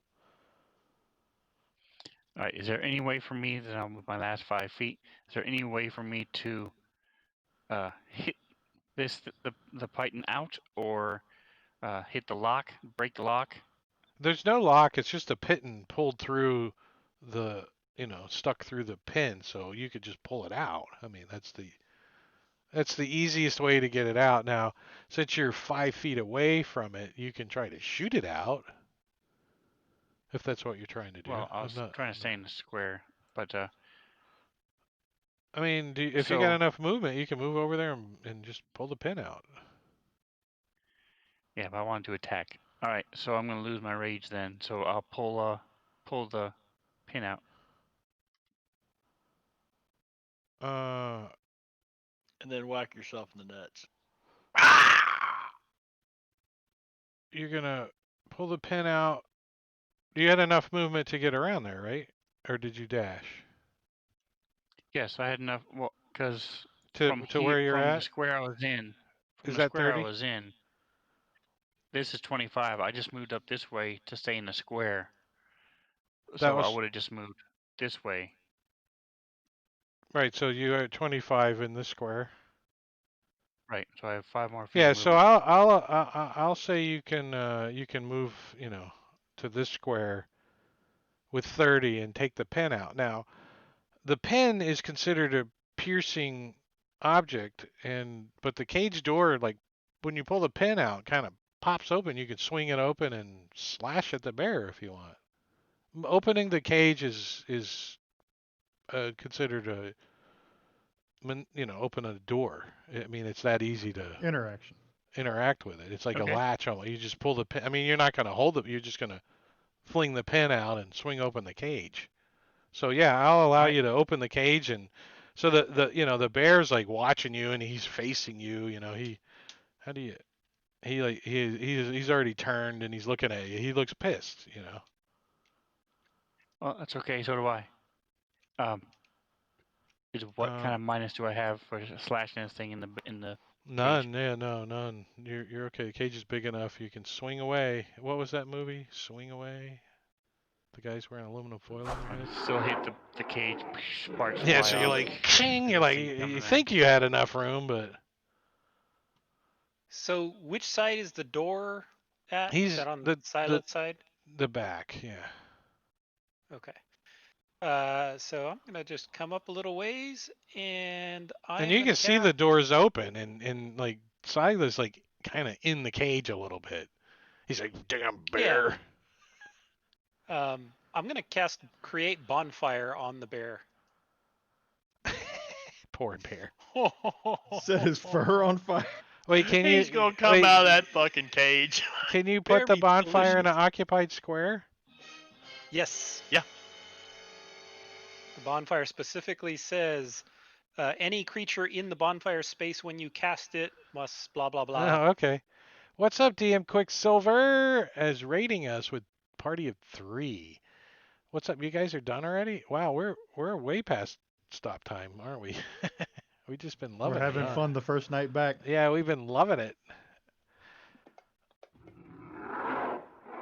Ah, so the bear's like he can't go nowhere. He's like trapped in this cage. 8 points of damage to the bear. How come it's not showing the saves and stuff? I don't know. It showed it to me. Oh, did it show it to? It says Yeah. black Yeah, I bear. see it. Save The 10 versus DC 13 for black bear. Damage 8 to black bear. Okay, good. Cool. It's just showing the eyeball with a slash through it next to the black bear roll, so I don't know. It seemed like it wasn't showing it to you guys, but if it's working, it's working. Wow, what a hit. That's your new personal best. So yeah, Anything it's just else? the 5 foot. Nope, it's just the 5 foot Yeah, the hole. bear definitely doesn't want to be here right now, so he is going to turn around and see the doors open and Sila's there, and Sila is in his way. So he's going to swipe at him with his claw, try to smack him, get him out of the way. And he dodges aside, so the bear's like roar, and you like grab the cage door, and he like hits the cage door, and then he reaches forward and he tries to bite you, and he gets a hold of your arm. He's like he bites down on your arm. You're like ah, and you yell out in pain. And you can tell the rage is going to last a little bit longer since you took damage too. And he crunches down, but you like pull most of your arm out, and he like rips some of your flesh off of your arm. You're like, ow, and it hurts. And that's and he's cramming up on this side of the cage, but it's only that big. There's a bonfire in there. He doesn't want to Yep. be here anymore. And All right. So Jangling. he ended his turn in in the bonfire space. So Usually he it doesn't fails. do both. It does when I cast it, and a creature must make the saving throw when it moves into the bonfire space or ends its turn there. So on my turn, it took its damage, and on its turn, it takes damage. Well, that's kind of hokey, right? That's not general. Usually it's one or the It's other, Most different. but people don't stay in yeah. a bonfire. Yeah, most people Right. move. That's true, but he can't move, so that's why he's getting it. He's getting it. So it doesn't smell like wet bear anymore. It smells like burning bear now. It's a little different. It's a little different smell. It's worse. It's way worse. Jangling. Jingling's gonna move forward. Oh, did I? I meant to move you. Sorry, I was zoomed in. Uh, Jangling. And he's gonna take a shot at this bear through the Are you? cage. Yeah, So you is it gotta. a negative? Yeah, it's a. He's got. He's considered three-quarter cover inside the cage from missile weapons, so -5. -5. Yeah, he's just gonna do it. It's just gonna do it. The bear's like, yeah, pshom, it ricochets off the cage. And that'll be the end of his turn. Pinch. Pinch moves this way up to here, and he'll also take a shot at that poor little bear cub. That's what it looks like, and miss.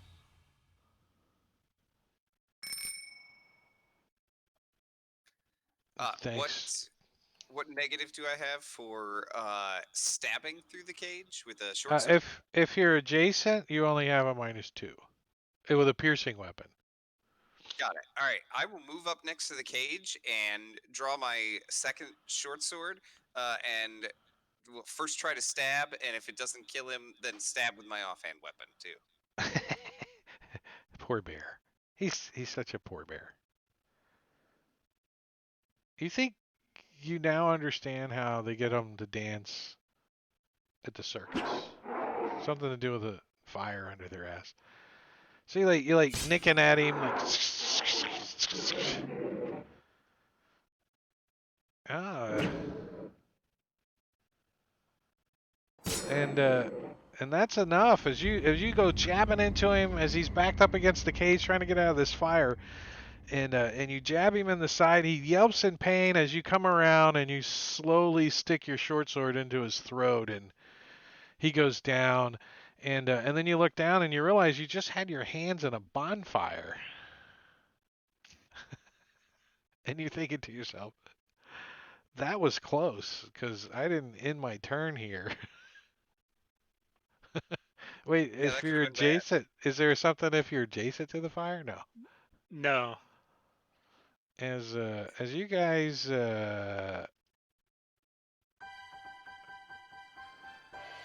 get out of combat. And Lumina will turn to the group and say, "Did you guys know that bears don't actually hibernate? They all have seasonal affective disorder." Seasonal defective. Ah.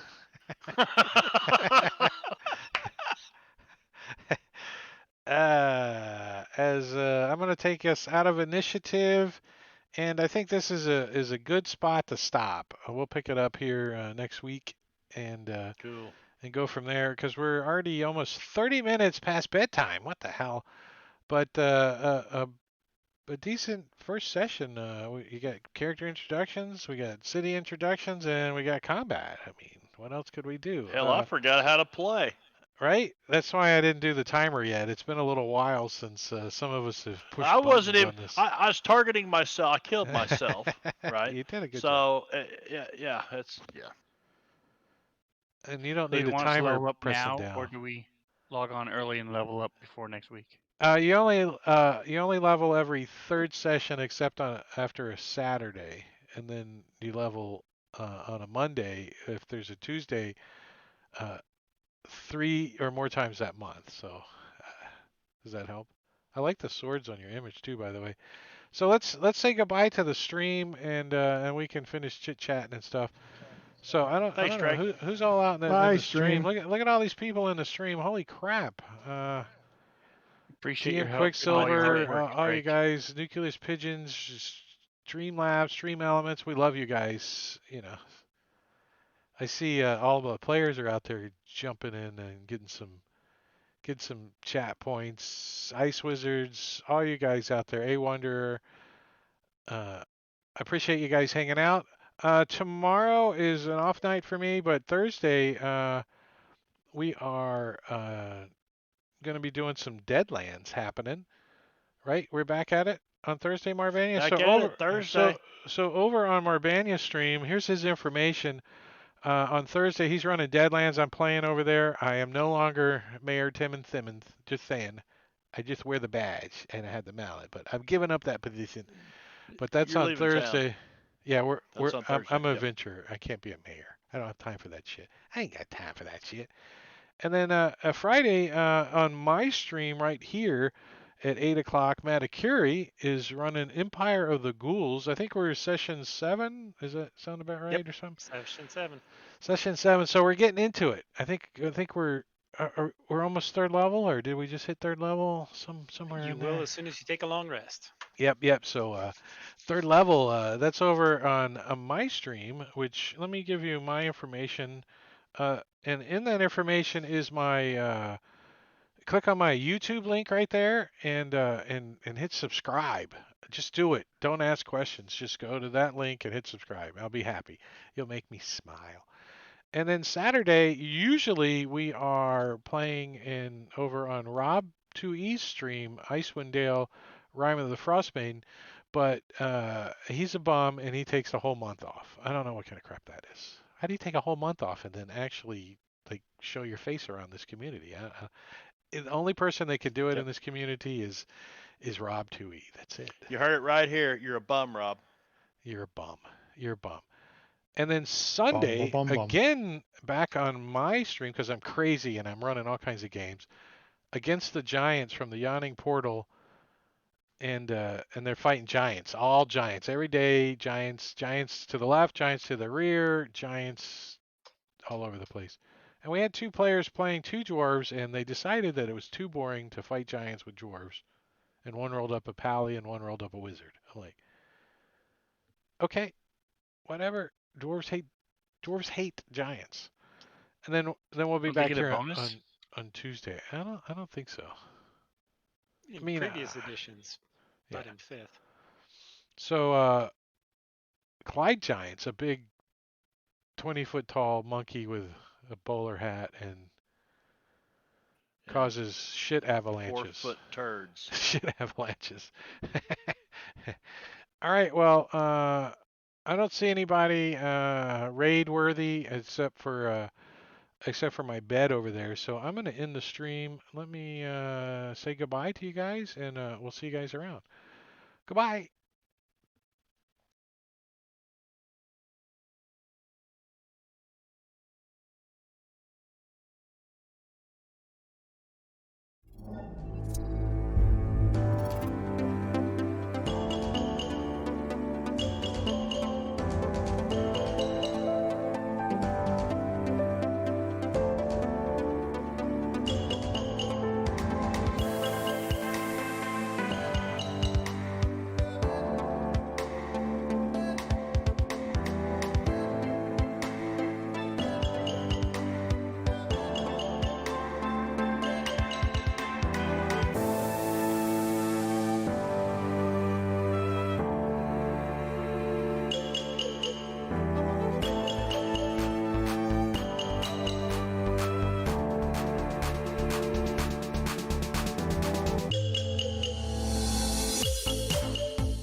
Hey, if you're still in the stream, go to bed. It's time to go to bed. See you. Bye.